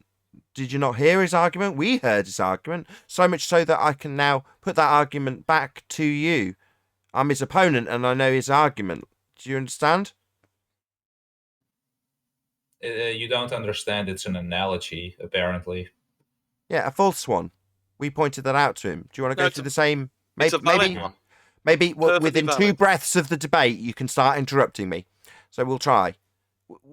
It was immediately pointed out to Rumpus that that's a false analogy because, for example, and this was put to him, if you compare at the molecular level, the molecules relative to each other inside the bouncy ball aren't moving at all, and yet a molecule of gas is moving apart at 500 meters per second, according to Rumpus. So they're fundamentally behaving differently at a molecular level. So if you want to say it's comparable because a ball, I'm going to say, is like gas, then essentially you're saying gas is like solid. Hence us asking you, would you agree, given that we have the listened... ball is analogous to an atom. You keep on and making analogy of the ball against gas. It's not. It's the ball is analogous to a single atom. But Got it's lots not of analogous atoms, because the ball behavior does not exert the gas behavior they're trying to make the analogy to. The second you take the ball and do anything with it behaves like a ball, doesn't it? It doesn't behave like the analogy you're trying to draw it to. Yeah, gas A molecules single continue to ball move at velocity. behaves like a You single don't have to atom. throw the gas molecules up in the air. A You have to throw single the ball up in ball the air. behaves But like a chant. single atom. Rumpus, we understand your claim. Do you need to chant No, you that don't. through? You just misrepresented it. You keep on talking about the inside of the ball, in which case you talk about the inside of an Sorry, atom. correct me if I'm wrong. Hold on, Adam. Hold on, Adam. I Guys, just we're want to all ask. talking through one Okay, another. Arwin. Just for Ed. Ed, would you not agree that I succinctly summarised Rumpus's position, which is to say, as he's just chanted it as 5 times, that a gas particle behaves like a ball. Ergo, he is asserting that gas is like a solid bonded bouncy ball. That's what he's asserting. No, a one gas molecule is like a single ball, not gas it's in not. general, which is made of It's lots not. of ball, lots of atoms. A single ball. Rumpus. Sorry, hold Rumpus, on. let me ask you. Sorry, Does hold it- on, Anthony. Hold on. You're saying I'm incorrect in my summary because you're saying a single atom of gas behaves the same as a ball. It doesn't. Yes, it does. I can give you two different. Okay, hold on. Oh, Anthony, for the love of God. So, if I heat up a ball to 100 degrees centigrade, will it expand in all directions to fill the availability of volume at sea level? We're talking about a single atom and a single ball. And, okay, a single atom. You keep on mixing okay, up okay, no multiple worries. atoms with Okay, a single okay. ball. No, stop. Everyone else, please. Single atom, single ball. I heard, Rumpus. You don't need to chant your claim, you fundy. Thank you. But you keep on misunderstanding it. How else am I going to get through to you? What, by chanting at me and demanding I accept it without debate? Maybe do that. Well, just chant try it. and understand Chant for what me. you're being told at least. Yeah, maybe tell me I don't understand. No, he doesn't, though. He's not understood. Don't need to have this. See, Ed, We're not progressing in the debate. I summarised his position, and he's saying I'm misrepresenting him because he's saying an atom behaves the same as a ball. That's what he's fundamentally saying. And we say, well, no, it doesn't. For example, an atom could be moving at 500 meters per second, whereas a ball with nothing applied to it in any way, shape, or form is just going to be static on the ground, not moving at high velocity like an atom would be. A gas would be moving around at 500 meters per second, where a ball wouldn't be. Yeah. Right. So the atom with no force applied to it will also just be standing there static on the floor. Oh, can you show me that? That's. What do you mean? Can you Can you show show the me? ball static Sorry, on the floor? no worries. Can you show me something, a gas, an atom? Show me that, not moving at high speed, just static on the ground. Can you show me that? Sure. Well, the problem with your assertion that you can is that for a gas particle to reach that state, it would have to be at absolute zero. It's fundamentally it's not just possible. one atom. My bad. One atom. My bad. Maybe interrupt my rebuttal. Do you want to? No, it's not Reasonable a rebuttal. behaviour, Ed. Are you a coward? Can't stand to hear the rebuttal? Maybe talk through it 5 more times. It's not a rebuttal. You scared of me? You scared? Scared to hear the rebuttal? Just scared to hear it. one Maybe talk atom. constantly. Maybe obfuscate indefinitely. So, for it to stop, Ed. Shut up, Ed. I don't need you to help, are we? Maybe we should do this for 5 minutes, you coward. So, Ed, maybe I can put the rebuttal to you. Rumpus says you don't understand. Because you don't. It's one atom. So for one atom to stop moving, as is being suggested, it would have to be an absolute zero, something that cannot be attained. Right. No forces apply to it. That's correct. Sorry, and do we have that? Zero. So does that happen in nature, where this single atom stops? Does that happen? Well, in that case, it doesn't happen to your ball either, does it, dumbass? Yeah, really? So, sorry. That's a false fallacy of division. That's a No, fallacy. that's applying the Inferring same that something, logic. yes, Ed. it is. No. Not Sorry, now. Ed. Stop. QE and Ed. He's trying to put a rebuttal to you, abject coward. Is there any chance you could actually listen to his rebuttal? Maybe listen to the fallacy detailed with examples without you constantly interrupting, you abject coward. Is that possible? Yep. Abject coward. Yep, he's going to listen. That's a fallacy of division, inferring that something is true of one or more of the parts from the fact that it is true of the whole. It is a logical fallacy. You friggin' numpty dipshit. You too, Rumpus. Fallacy of division. I told you that a long time ago. Yeah, that's where this started immediately. Of course, while you were saying it like Ed did, Rumpus felt the need to speak over you before you had a chance to even voice the full name of the fallacy and detail how. That wasn't tolerated. Same with Ed, because they've got a fundamentalist religious bull belief, and it's annihilated when we get to things like gravity. Right. What forces are Fallacy to of the gas division, molecule? Ed Freeze, you numpty dipshit. I couldn't hear you. I was muted. Sorry. Yeah, I know. Stick your fingers in your ear, say la la la over and over again. That's all right, the audience. That's all right, When Ed, you're the muted, audience. you heard can't it. speak. It's not that you can't hear, Ed. Might want to learn the difference. Don't worry, Ed, the audience heard it. That's all we Yeah, want. Thank you. scream like a girl some more, QE. That's fine. Right, that's an ad hominem attack. That's what you present another logical fallacy. If you don't have an argument or rebuttal in response to someone's position, you attack the man. So you're saying he behaves like a girl? That's another logical fallacy. Absolutely pathetic. With that, I'm going to say a huge, massive, enormous thank you to both Discord and G+ panels for making today's after show possible. Of course, a massive thank you to all of you in either Nathan Oakley 1980 or Nathan Oakley premiering streams for hopefully smashing the super chat, liking, commenting, sharing, subscribing, and all that good stuff. Also, below this video, there is a link to get £50 back for swapping your UK energy supplier to Octopus Energy. I've been Nathan Oakley, and I'll see you all in the next video.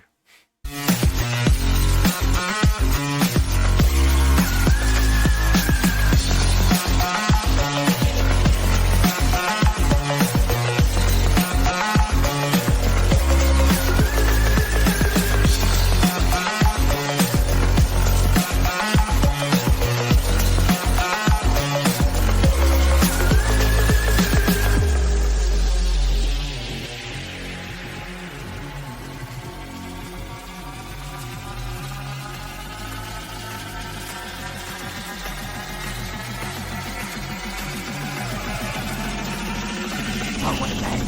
What a lovely day!